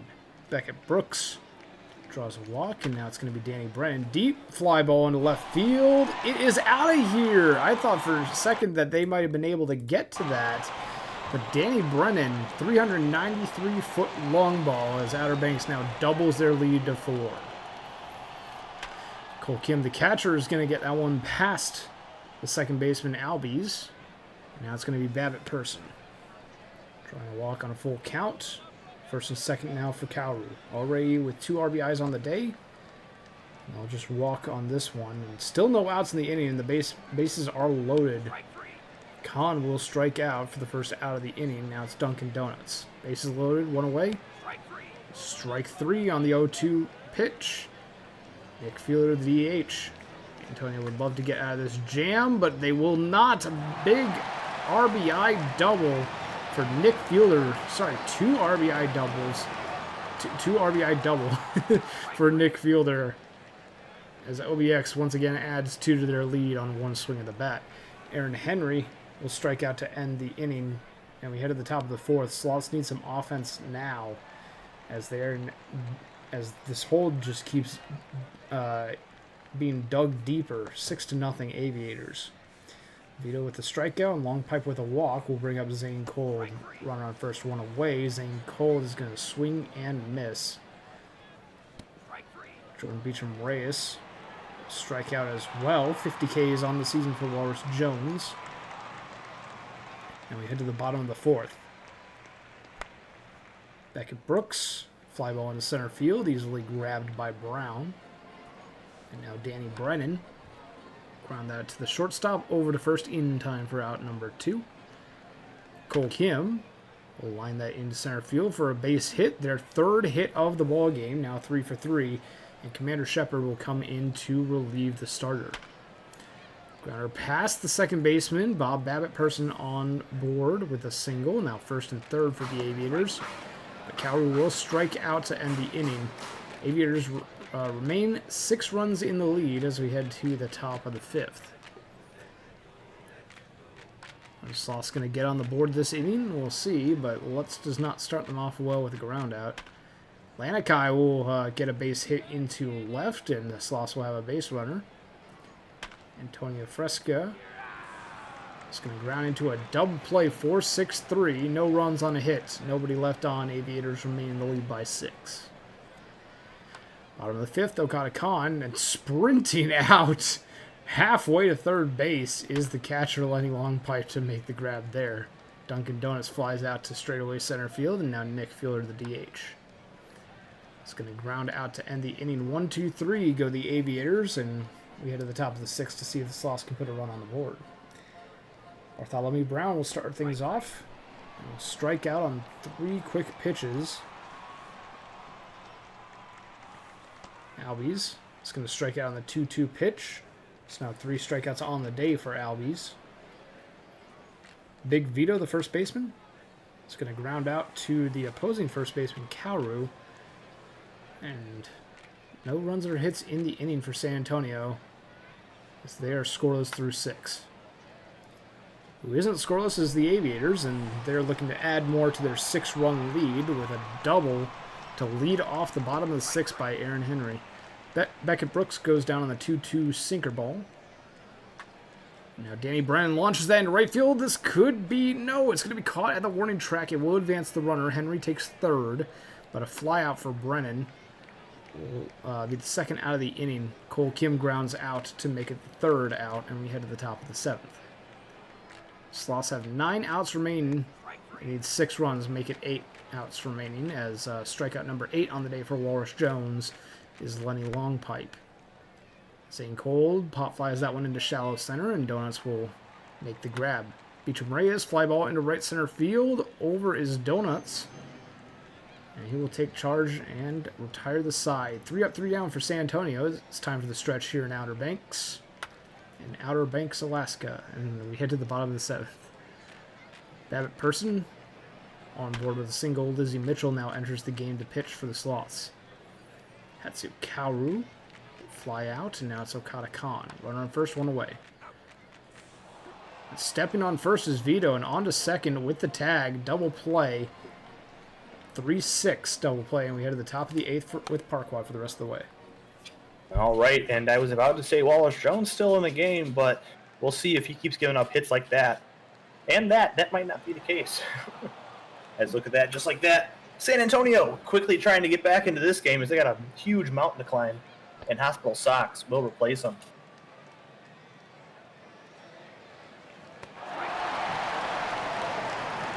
As Hospital Sox will walk the first batter, but then strike out the next. And Albies will fly out to deep center field, but that should score a run. That will be the first run of the game for San Antonio. Big Vito coming up now, but swings through it. Hospital Sox gets themselves in an interesting situation, but only gives up the one and is able to get through it. Dunkin' Donuts will draw a leadoff walk here against Lizzie Mitchell. Nick Fielder will go ahead and hit that one into deep center field for out number 1. Aaron Henry will watch that one go by for strike number 3 and out number 2. And Beckett Brooks will ground it into fielder's choice, and that will be the end of the 8th. Top of the 9th we go, San Antonio's last shot here. Leading off here is Lenny Longpipe. And he will watch the full count pitch go for a walk. And Zane Cole hits that one hard in the left, but that will be out number 1. Jordan Beecham-Reyes. That's going to be a rocket on the left field line, and that should be extra bases. So you got runners at second and third here with 1 out for James Lutz. And Lutz will fly out into foul territory against Otto. That's Otto trying to close out this game. And he does just that. As that will be a 6-1 OBX win over San Antonio. As the Bats tried to come alive here for San Antonio late, but unfortunately could not do much there. As San Antonio will take the loss, Walrus Jones will get the win, and your player of the game will be Walrus Jones. We'll head around the rest of the league, starting off with the New York Voyagers getting a win 8-4 over the Boise Raptors. Out hitting them 12-7. 4 RBIs for Bellick Cove, the second baseman. Frankenstero goes 3 for 4. On the side of Boise, 2 for 4 day with 2 RBIs from Jordan Gonzalez, the leadoff hitter. Tucker Montgomery takes the loss for Boise, while PDV2 will get the win for New York. I Love Anchovy gets the hold, and Bellick Cove will be your player of the game. All right, next up, we have a big 10-0 victory for the Providence Crabs over the Vancouver Vandals. On Vancouver's side, only getting 3 hits, and 2 of them coming from the Dubson, the shortstop there. So unfortunately, not much going on there. But on Providence's side, lots of offense, 14 hits, everybody contributing. As you got 2 hits from Mr. Alligator and Whiskey Fuse, who had 4 RBI as well. 2 hits from Goose, 3 from McGuire. Going down to the pitching side, Crash Jackson will take the loss. Daly the win, DePotson the hold, and your player of the game will be Whiskey Fuse. Next up, the Toronto Pathfinders will get a 3-1 victory over the Buffalo Surge. The sole RBI from Buffalo coming from De'Aaron Taylor. Forbes Jr. and Muster both get 2 hits. On the side of Toronto, 2 for 4 day with an RBI for Zach Johnson Jr. and Brinkley Jr. and Love both get 2 hits. Accept Your Welcome will get the win, pitching 8.1 shutout innings, only allowing 3 hits and a walk and striking out 9. Dolores Clifton will take the loss for Buffalo despite the quality start, falling to 3-2 on the season. And what can I say? Accept Your Welcome will be the player of the game. And we do have another milestone hit. PM Schramm, who has not pitched yet this stream, did pitch in relief for Buffalo. Only needed 1 inning pitched to reach 2,000 on the career. A very impressive milestone indeed for PM Schramm. 2,000 innings pitched on the career. Congratulations. All right, next up here we have the Cancun Toros getting their 25th victory on the campaign, 5-2 over the Nashville Stars. And on Cancun's side, it will go ahead and be kind of spreading it off the offense there. There's not really a lot of people doing big things, but when that team contributes, they contribute. You got a multi-hit game there from Sims and Crocs out. On the other side, 1 through 7 all getting hits, and then 8 and 9 not getting anything there. On Cancun side, Ike Sampson will hit the win. Krispy Kreme the loss on the side of Nashville. Player of the game is going to be Ike Sampson. And next up, the Death Valley Scorpions get a 7-3 victory over the Lunar Base Space Rangers. Death Valley improves to 21-10 on the season. Cross Erickson goes 2-4, needing only one more hit to reach that 1,000 hits milestone on the career. For Death Valley, a 2-for-3 day with 2 runs scored and 3 RBIs for Kuma, and Rick Hard will knock in 2. Giuseppe Jones will get the win for Death Valley, improving to 4-2 on the season. HL Hypocrites takes the loss for Lunar Base, and Kuma will be your player of the game.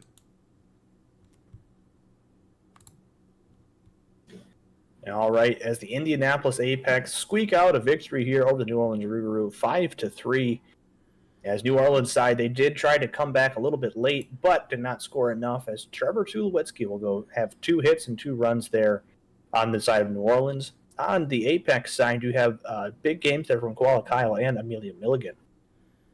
Going down to pitching here, Aaron Silence will take the loss. Stun Gun will get the win, and Beta Chapler the save. And your player of the game will be Stun Gun. And the last game in the majors for May 30th, 6-2 victory for the Detroit Demons over the Seattle Sea Serpents. Their records now inverse of each other, 17-14 for the Demons, 14-17 for the Sea Serpents. 3 RBIs for Travis Granholm in that leadoff position for Detroit, going 2 for 3 and scoring 3 times. Stellan Apollo goes 2 for 4 with an RBI. On the side of Seattle, a 2 for 4 day with 2 RBIs from Chris Angel, no one else getting more than 1 hit.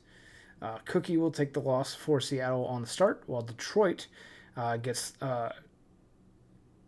I don't know where I was going with that. Quentin O'Corris gets the win for Detroit. 6 shutout innings, only allowing 4 hits and striking out 12 on the day. Travis Granholm will be your player of the game. That will do it for the majors on May 30th. We'll go ahead and check out the minors box scores as well. All right, started off here with the Puerto Rico Ranas against the Florida Flamingos. A 5-2 victory for the Ranas over the Mingos, as the Mingos add more hits, but as always, doesn't matter. So you got 2 hits there from Steel Flex on the side of the Flamingos, but that pretty much being the only offense coming through. On the Puerto Rico Rana side, everybody kind of stretching out those hits with both DeYoung and Stern at the bottom of the lineup having 2 RBI. On the pitching side, Robert Green will take the loss, and Sox Maybe will get the win, Mune the hold, and Goodman the save. Player of the game will be Sox Maybe. Next up, the Dillos get a 6-2 win over the California Firehawks, out hitting them 11-9.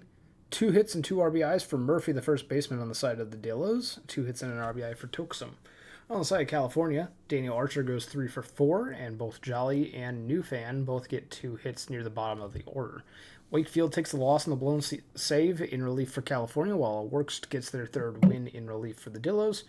And Cali Cove will be your player of the game with 5 shutout innings on the start for the Firehawks.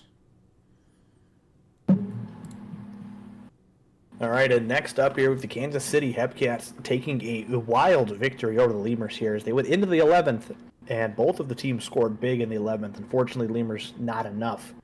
For the Kansas City side, 16 hits. So you had big games here from Marcus, Steve-O, and Mantle there, each getting 3 hits, with 2-hit games coming from Thriller and Dynasty.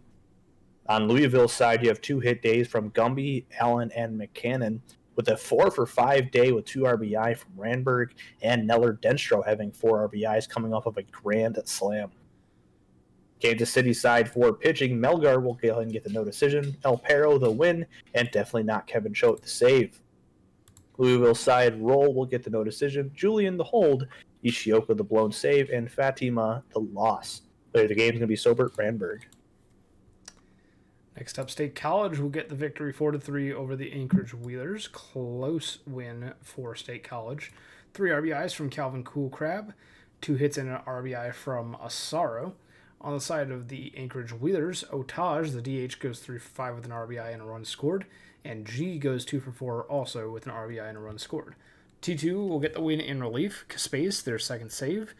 And Abernathy Jr. will get the loss on the blown save in relief for the Anchorage Wheelers. Mrs. Dirk will be your player of the game, only allowing 2 earned runs on 7.1 innings pitched. All right, and last but not least, you have the Brew City Bears taking down the Kenosha, where that is not what that is.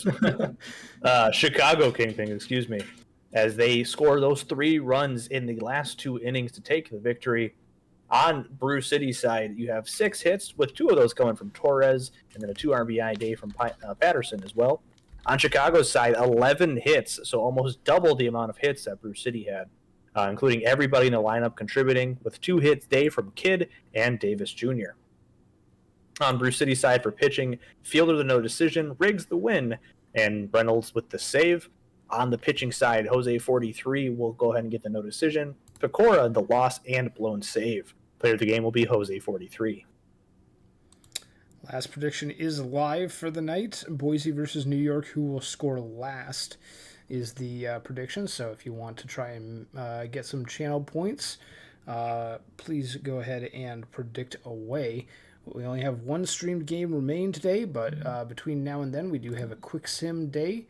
So we will go ahead and save, advance the day, and go through the box scores of May 31st before we launch into our final streamed game of the day. We'll start things off with the Sloths getting a win over the Aviators in a bit of revenge ball here. 3-2 is the victory, despite the Sloths being out hit by the Aviators 5-3. Hits don't matter.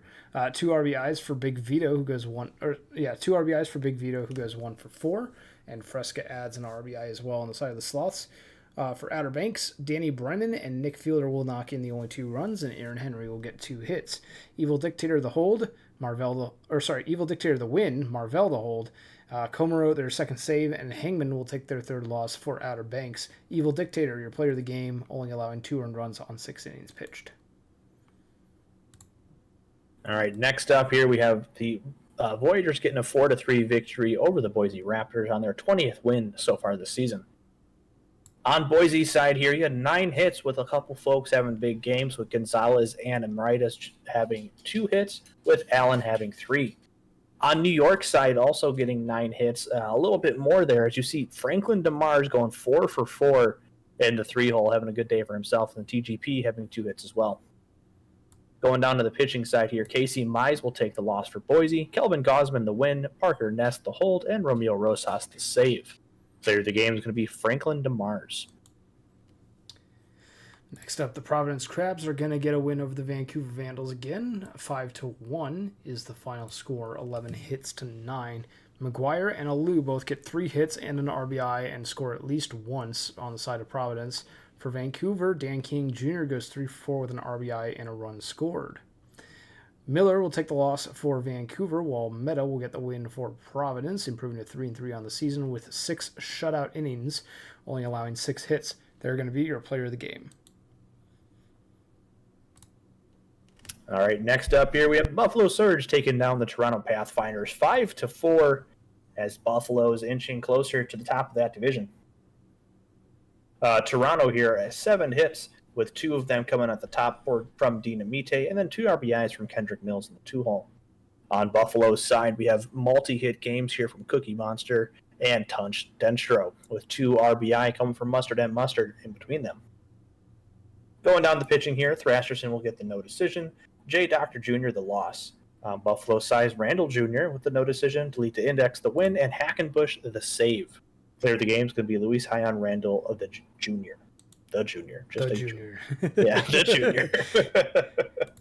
Death Valley Scorpions take a 5-4 victory over the Lunar Base Space Rangers, out hitting them 11-8. Rake in the Lake goes 2 for 4 with 3 RBIs, and Jeff Newman goes 2 for 4, both on the side of the Space Rangers. For Death Valley, Max Power goes 2 for 4 with 4 RBIs, and 4 other batters all have 2 hits, but Kuma the only one with an RBI as well. Striker Jr. gets the win for Death Valley. Petrovic gets their 6th save, and Right into Dirt will take their 3rd loss on the start for Lunar Base. Max Power will be your player of the game. And I do want to note, we do have another milestone hit. Despite the loss from Lunar Base, the Space Rangers do have something to celebrate, that being Cross Ericsson's 1,000th hit on the career. So congratulations to Tesla Cross Ericsson for reaching 1,000 hits on your career. All right, next up here, we have the Apex taking down the Rougarou 5-1. As on New Orleans side, they only got 2 hits from that game, so unfortunately not much offense. And on Indianapolis' side, they had 8 hits there, with 2 of that coming from Mudcat Skelton at the bottom, but then a 2 RBI day from Curtis McKenzie. Going on to pitching here, as Babe will take the loss, Rizali the win, and your player of the game will also be Aaron Rizali. Next up, the Detroit Demons get a 9-2 victory over the Seattle Sea Serpents, out hitting them 13-7. 2 hits from 5 different batters on the Detroit side. Granholm and Apollo get 2 RBIs apiece as well, and Apollo will score 3 times. Seattle getting 1 or 0 hits from everyone in their lineup. Miss and Allard will be the 2 that knocked in runs. Miss on the solo shot. Shohei Ohtani will take their 4th loss on the start for Seattle, while Bader will get their 3rd win for Detroit, and Bogan Bay Bader will be your player of the game. All right, next up here, we have the Nashville Stars taking down the mighty Cancun Toros 6-2 off of a very good day offensively for Nashville. Cancun side only striking across 4 hits, so not much offense going there, as those 8 hits and 6 runs come to do very well for Nashville. Yaboa with multi-hits, as well as Silliams, with Bailey Jones having 2 RBI and 2 walk. On the pitching side, Nova Montaigne will take the no decision, Wayne Wheeler the loss. For Nashville, Camden Jr. the no decision, with Hitso Unagi the win, and your player of the game will be John Camden Jr. Just wanted to check one thing. Okay, Crocs out did reach a milestone, 550 walks on the career, so big congratulations to Rock Out with your Crocs out for reaching 550 walks on the career. And we head to the minor leagues to quick sim all these games as well. We'll start off with the Kansas City Hepcats downing the Louisville Lemurs here. 4-2 is the final score. It's a 2-for-4 day for Randberg, and 1 RBI from Javier Franco and Gumby. Gumby with the solo shot of the 9th inning. Kansas City gets 3 hits and an RBI each from Don Marcus and Erp Stevo, the 2 middle infielders on their roster. Legacy Point will get the win. Jecker the hold, and definitely not Kevin Choate will get their 2nd save. Motto takes the loss for Louisville, and Juan Legacy Point will be your player of the game. All right, next up here, we have a big victory for Anchorage over State College's 12-3.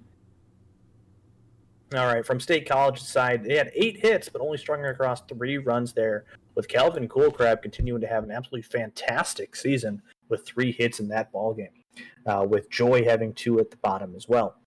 On the other side, though, 14 hits to go with those 12 runs, with multi-hit days from Otaj, Cove, Ziegler, and G, with Walker Wallace going 4-for-4 with 3 RBI as well, as 3 batters had 3 RBI for the Anchorage Wheelers. Going on to pitching here, along with me, will take the loss.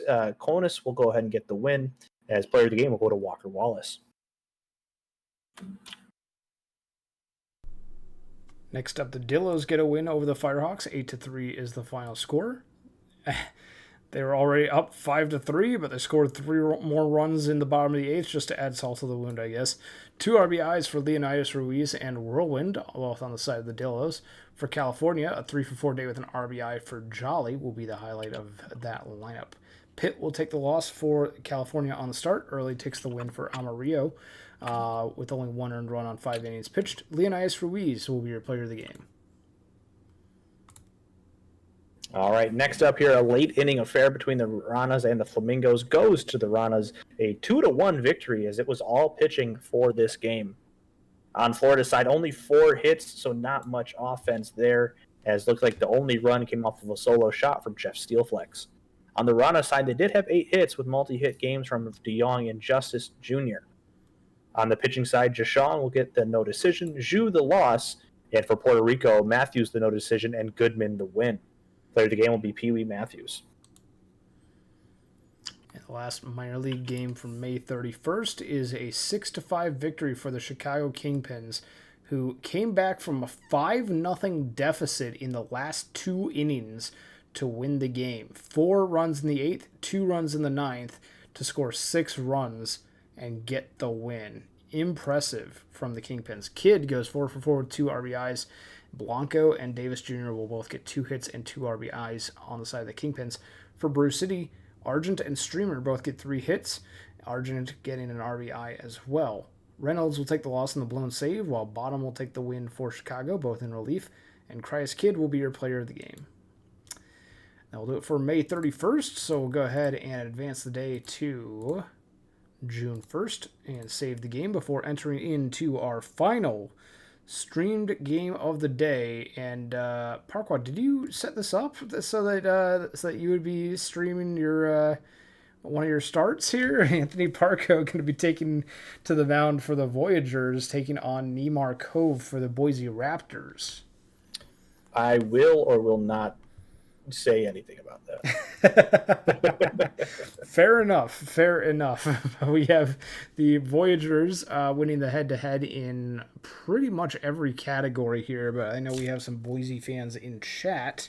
So who will score last is the prediction. Make your last-minute predictions. Parquad, do you have if you were to predict on this one, or if you did predict on this one, which team did you take and why? I took the Voyagers, funny enough. But honestly, it's only because, and we'll see if, because I'm going to say something, it's going to change. My home road splits this season are absolutely insane. Up until this sim, I think I'd only given up 1 run at home in like 25 innings, but then given up like 24 and 16 on the road. So we'll see how that goes. You realize you're just streamers cursing this entire thing, right? That's why I said I don't want that to continue to happen. I want to have some, split in my actual game. I don't want to just be good at home. I want to also be bad at home. So hey, you're welcome, Boise, if that does happen. So you're kind of looking for a loss here. That's going to resonate real well with your Voyagers teammates. It's fine. It's fine. But I think we're about ready to get on into game. I'll be taking you through the first 2 innings. We'll see Jordan Gonzalez, corner vacuum, and Papa Emeritus the first lead off against Anthony Parco in the top of the first inning. We are going to pause the play-by-play because the camera angles have been something interesting in the last couple of games so far, but seems to be normal for this one. I'll just double check that they're all on the same camera and they won't switch mid-pitch here.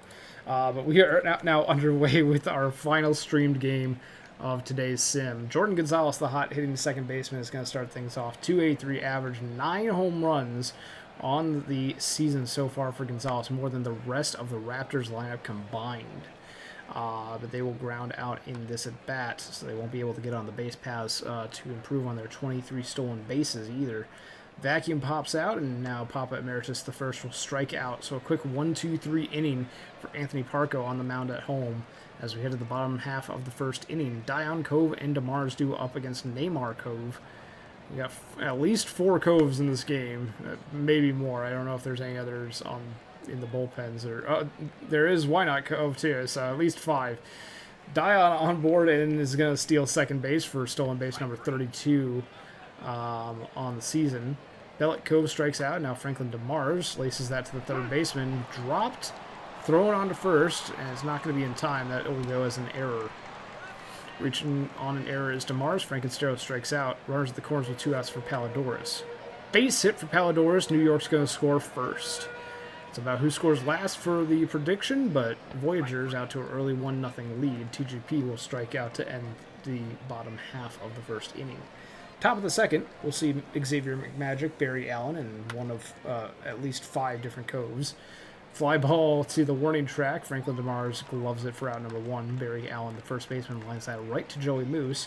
And now Why Not Cove, the right fielder, laces that into right field. Foul.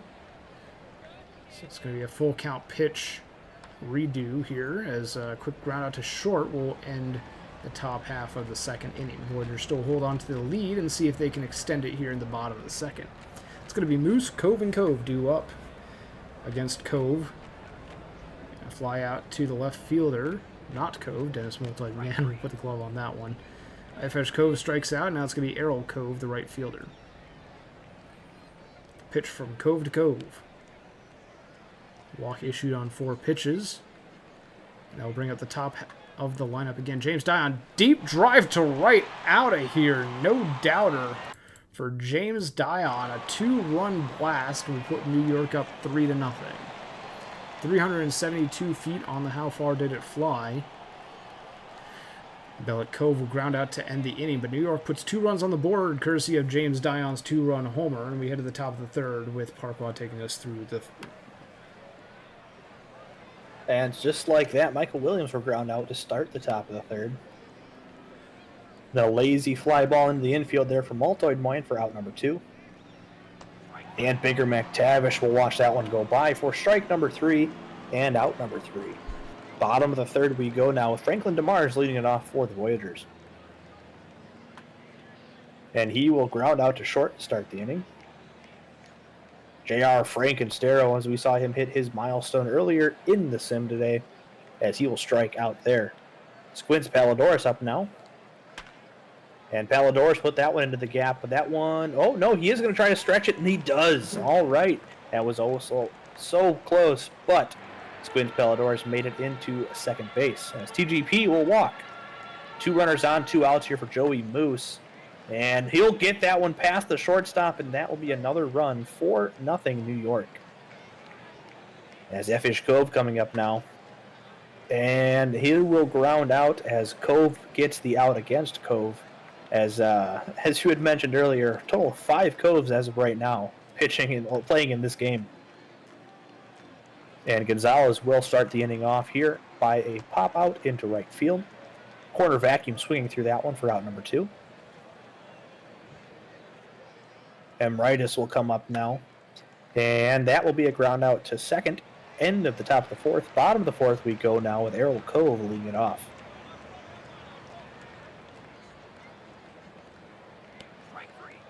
And that will be out number 1 from Neymar. James Dion coming up now after that 2-run shot in his last at bat.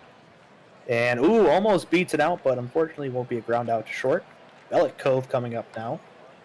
And he will fly out into right field for out number 3. Top of the 5th we go now.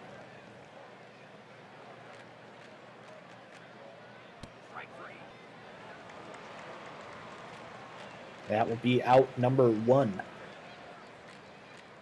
Barry Allen. And he'll watch that one go by for strike 3 on the full count.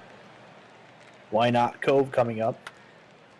And Cove hits that one deep into left, but it will die right before the wall for out number 3. Still a 4-0 ball game here in favor of New York. Bottom of the 5th we go. Franklin DeMars leading off once again.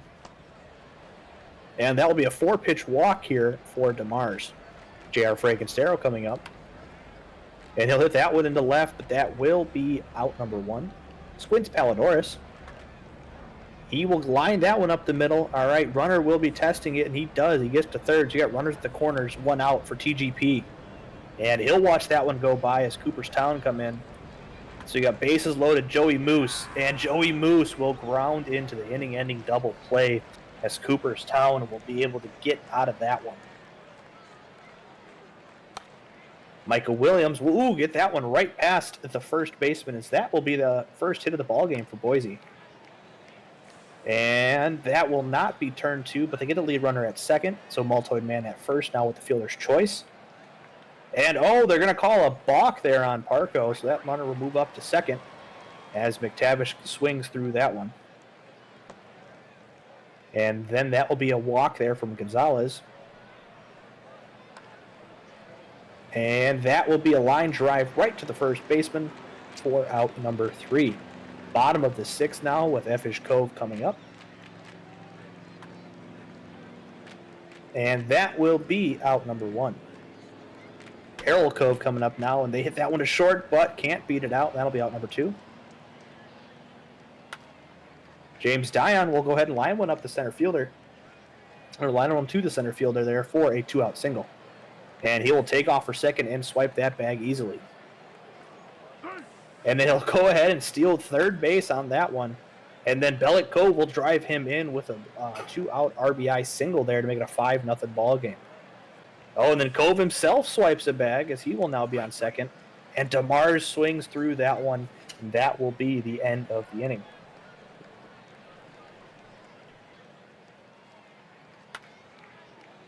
And that will be a leadoff single there from Ritus. Xavier McMagic coming up now. And that one will get past the shortstop, so you got runners at first and second, no outs here in the top of the seventh. And Barry Allen hits that one up with the right fielder, able to get underneath it for out number 1. Why Not Cove coming up here. And that will be a pop out to the third baseman. Michael Williams swings through that one after 2 quick base runners, not able to get anything else. Bottom of the 7th we go for J.R. Frankenstero.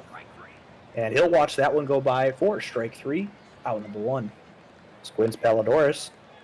He will ground out to short for out number 2. TGP coming up here. And he will absolutely demolish that one into the seats, make it a 6-run game now as TGP hits their 3rd home run of the season.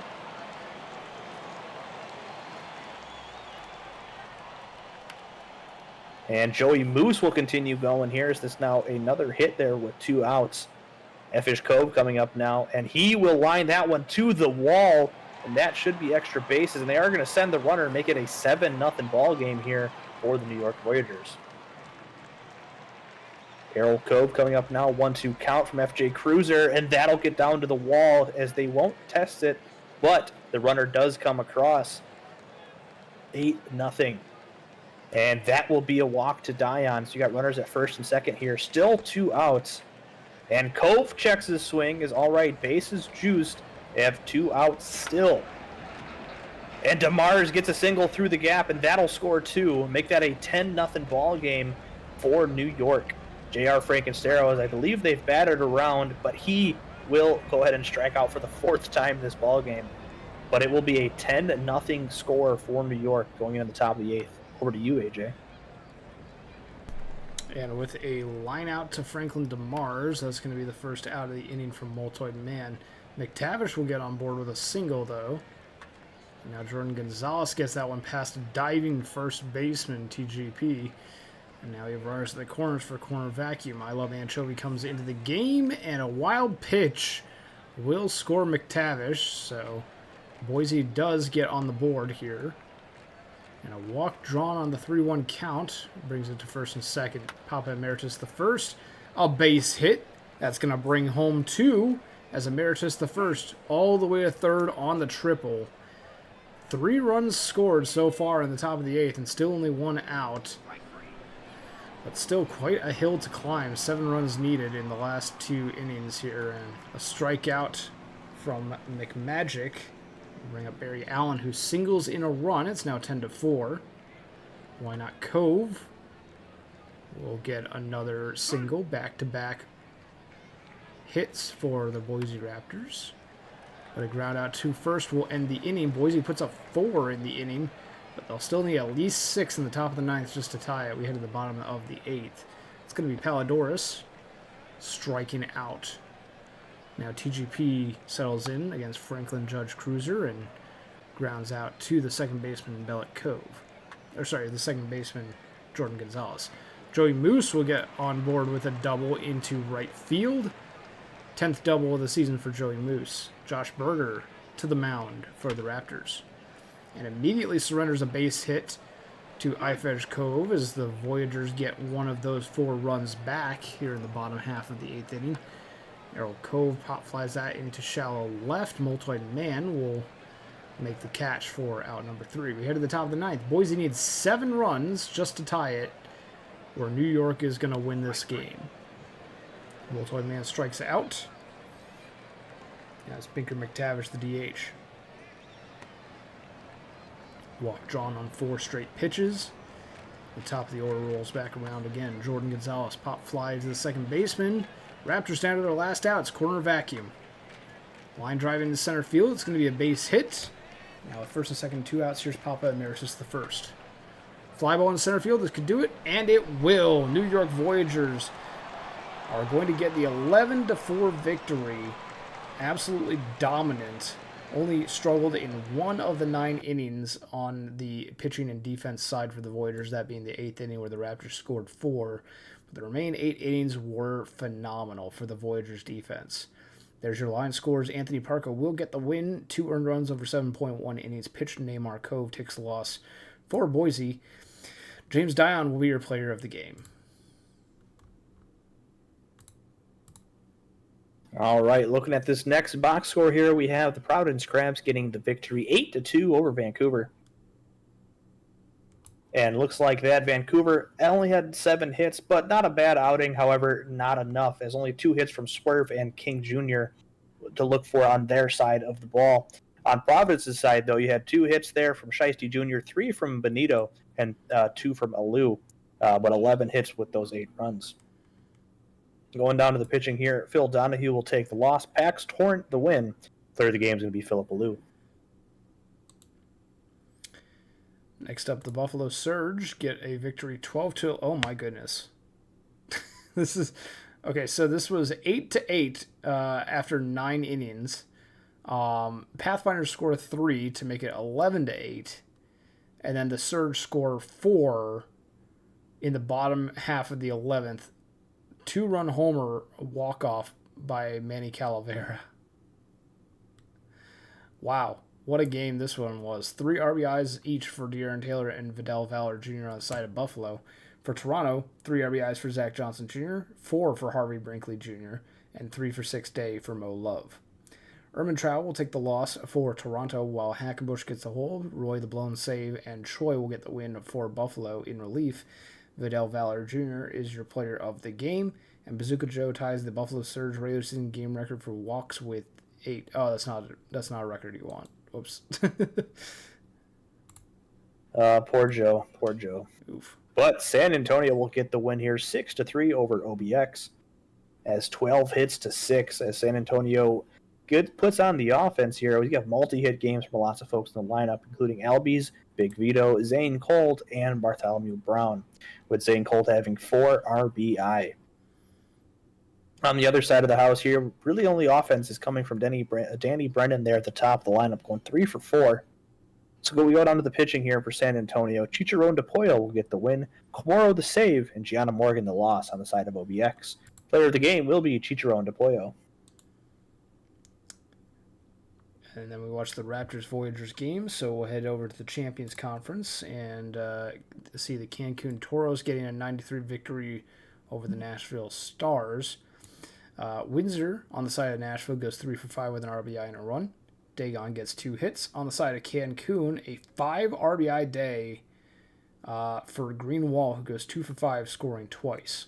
Quest gets their 6th win on the quality start. Azuaje gets their 3rd loss of the season for Nashville, and Greenwall will be your player of the game. All right, next up here we have Lunar Base taking down the Death Valley Scorpions 7-2 in an all-offense game for Lunar Base and a no-offense game for DVS. As looks like they only had 2 hits, and that coming from Rake Slammer and then a 2-run home run by Kuma.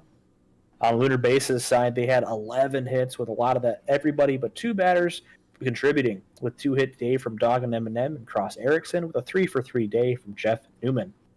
Johnny Tsunami will take the loss for DVS. Mantle Wright to complete game victory for Lunar Base. Mantle Wright being your player of the game, and Jeff Newman ties the Champions regular season record with 2 triples in a game. Next up, the Apex get the win over the Rougarous 4-3, each team with 9 hits. 3 RBIs for Judah the Jew on a 2-for-3 day. Koala Kyle gets 2 hits. On the side of New Orleans, Bang, Faker, and Goo all get 2 hits and a RBI. Sportsboy 57 takes their 7th loss for New Orleans on the start. Shotani gets their 2nd win in relief for Indianapolis with 3 shutout innings. Chapler gets their 7th save, and the player of the game is Judah the Jew. All right, next up here, we have a 9-3 victory for Detroit over Seattle. As on Seattle's side, we have a few folks with multi-hit games, including Shia Miss, Webster Rochka, and Theo Allard. On the other side here, we have everybody but one contributing here on the side of Detroit, with Granholm, Burnside, Jackinson, and Vida all having multi-hit games, with Larry B. Burnside hitting a grand slam today. Going down to the pitching side, we hear of Jethro Tull taking the loss, and then Hugh Mann will get the win for Detroit, and Larry B. Burnside will be your player of the game. That'll do it for the majors on June 1st, so we'll take a look at the box scores for the minor leagues, starting off with the Lemurs getting a win 6-1 over the Hepcats here. Both teams at 16 and 17 on the season now. Gumby gets 3 RBIs and 2 hits. Randberg and McCannon both get 3 hits, all on the side of the Lemurs. Kansas City gets 2 hits from Garbanzo, and Lawrence will go 2 for 4 as well. Glorbenspiel takes the loss on the start for Kansas City, while Aaron Roberts gets their 4th win, only giving up 1 earned run on 6 innings pitched. Adam Roberts will be your player of the game. All right, next up here we have a late inning affair with the Wheelers taking over against the State College Swifties 8-7. As well, look at that, 6 runs scored in the last 3 innings for the Wheelers to get that victory, as that graph dramatically took a downturn. On State College's side, there are 11 hits coming big time there from the middle of their lineup, with Grove having 2 hits, Cool Crab 2, and then McCringleberry and Joy having 2 hits as well. On the other side of the house, the Anchorage Wheelers having big days out of Reyes, Cove, 3-hit day from Ziegler, and then another 2-hit day and 2 RBI day for Panda there in the right field. Going down to pitching here, all of the girls you've loved before will get the no decision, with Cramblin getting the loss and blown save. Guy Manuel Lord, the no decision. Abernathy Jr., the win. Player of the game will be Red Panda. Chicago Kingpins down the Brew City Bears here. 4-3 is the final score, out hitting them 8-6. 4 RBIs for Al Capone, the DH, on the side of Chicago. For Brew City, Argent goes 2 for 4, and both Gainey and Patterson will pick up an RBI. Fordham will take the loss on the blown save for Brew City, while Whitty Healy's gets the win for Chicago, their first in relief on the season, and Al Capone will be your player of the game. All right, here as the Ranas will take a 3-2 victory over the Florida Flamingos. As on Florida's side, getting 6 hits, but only a big day there coming from Fernandez there with 2. On Puerto Rico's side, they also had 6 hits, but half of those coming from Stern at the top of the lineup there, as he went 3 for 4. And for the Florida Flamingos, the pitching stats here, Furness will get the no decision, Bauer will get the loss and blown save. On Puerto Rico's side, Aria the no decision, and Nick the win. Player of the game will be Theodore Furness. And the last minor league game of June 1st will be the Dillos getting the win over the Firehawks 5-0 shutout victory for the Dillos. 4 RBIs for Unique Name on a 1-for-2 day. They got a grand slam in the 4th inning. Murphy will tag on a 1-for-4 day with an RBI, and Ruiz gets 2 hits. On the side of California, Our Clear Not Cloudy goes 3 for 4, and only 2 other Firehawks get hits. McForty-3 will take the loss for California, while Salad will get the win on the start for the Dillos. 5.1 shutout innings for Salad on the start, and Unique Name will be your player of the game. So that does it for June 1st. We'll go ahead and advance the day to June 2nd and save, and I'm pretty sure that's going to do it for the sim, because we have a quick sim on June 2nd, but I don't believe we have any games. So that's actually going to do it for us. We're all done in a little over 2 hours. Not a bad run, not a bad run. You're taking out about the 45 minutes of whenever I'm with Dust and we just talk about whatever. Yeah, so very exciting games today.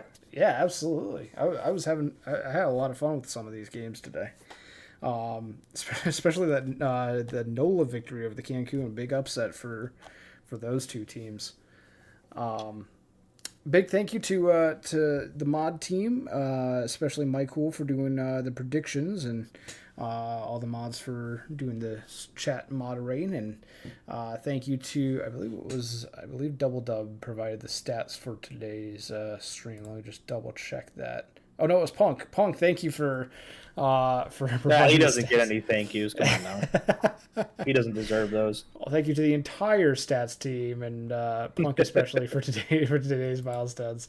And thanks to you, Parquad, for coming on and co-hosting today. Hope you had fun. Oh, of course. Thanks for hanging out. It's always an interesting thing to start a week with this Sims, as things can always change. As I think I'm keeping a running tally here of how the flamingos perform while I am streaming, and it's not good so far. No. I think both of the sims I've done, we've only won 3 games. Ooh, that's unfortunate. So yeah, maybe I just won't do co-hosting anymore.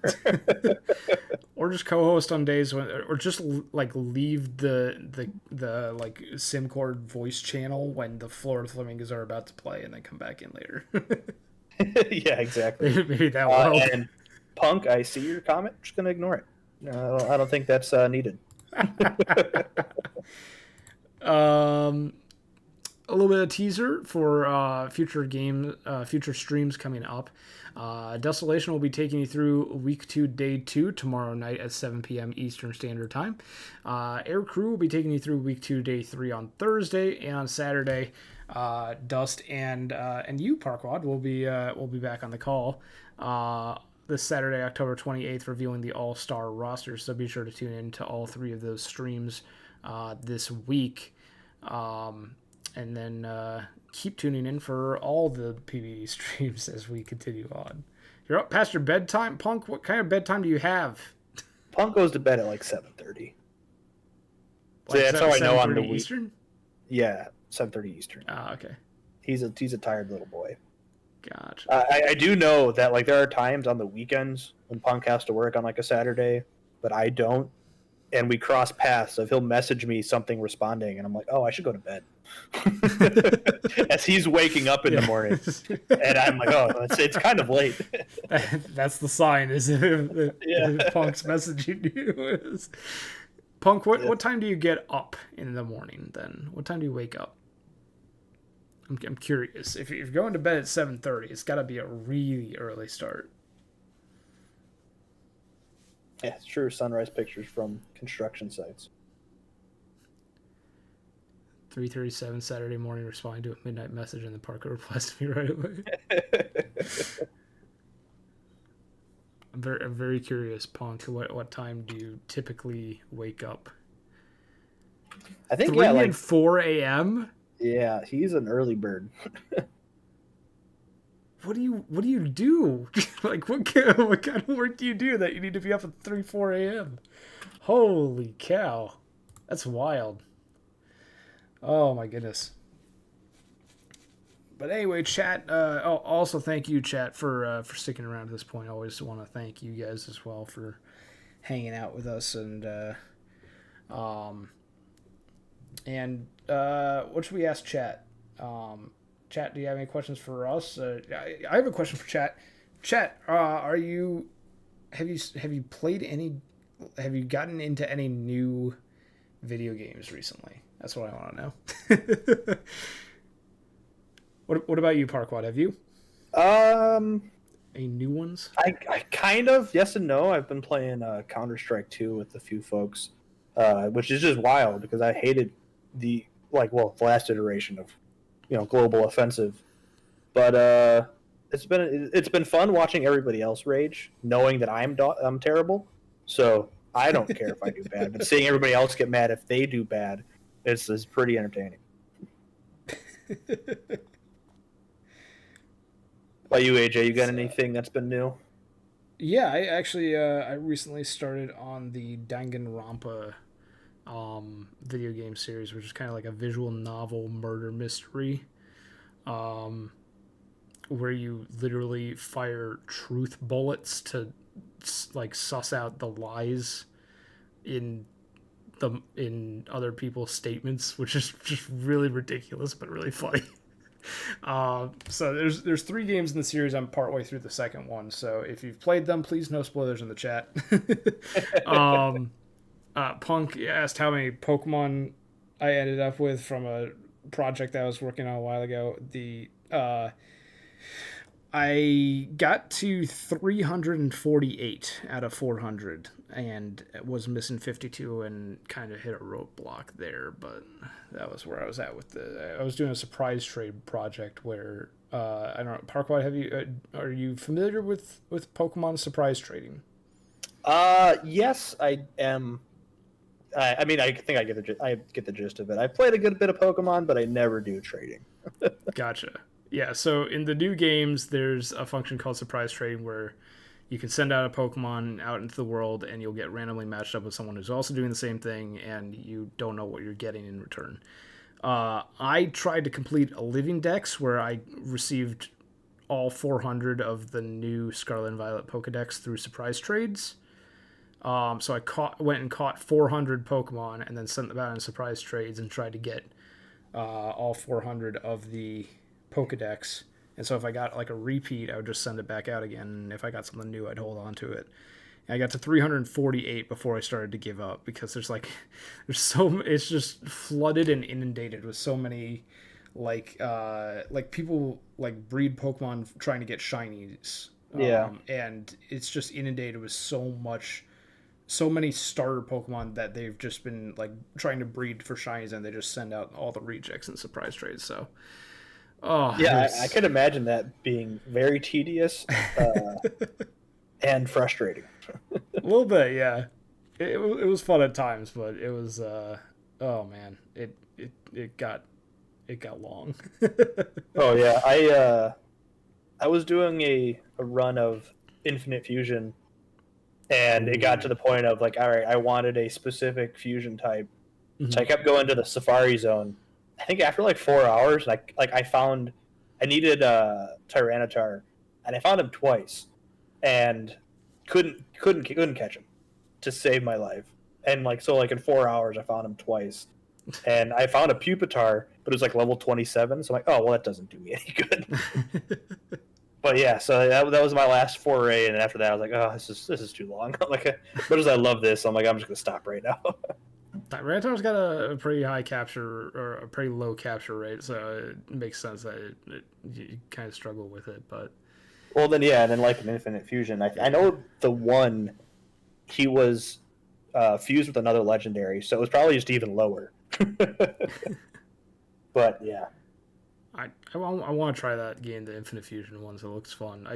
I scrolled through a lot of the fusions, like the images online, and I don't know if y'all have seen my Discord profile picture recently, but it's one of those Pokemon fusions. My Twitch name is Dark Dakuno, which is a portmanteau of Darkrai and Articuno, my two favorite Pokemon. And so my current Discord profile pic is the fusion of Darkrai and Articuno that they use. So that's it just kind of looks like a small kind of a small bird. I love it. Oh yeah, some of the like custom sprites for those Infinite Fusion things are so good. Oh, they are amazing. They're very creative too. They do a lot of like tongue-in-cheek references to other forms of media.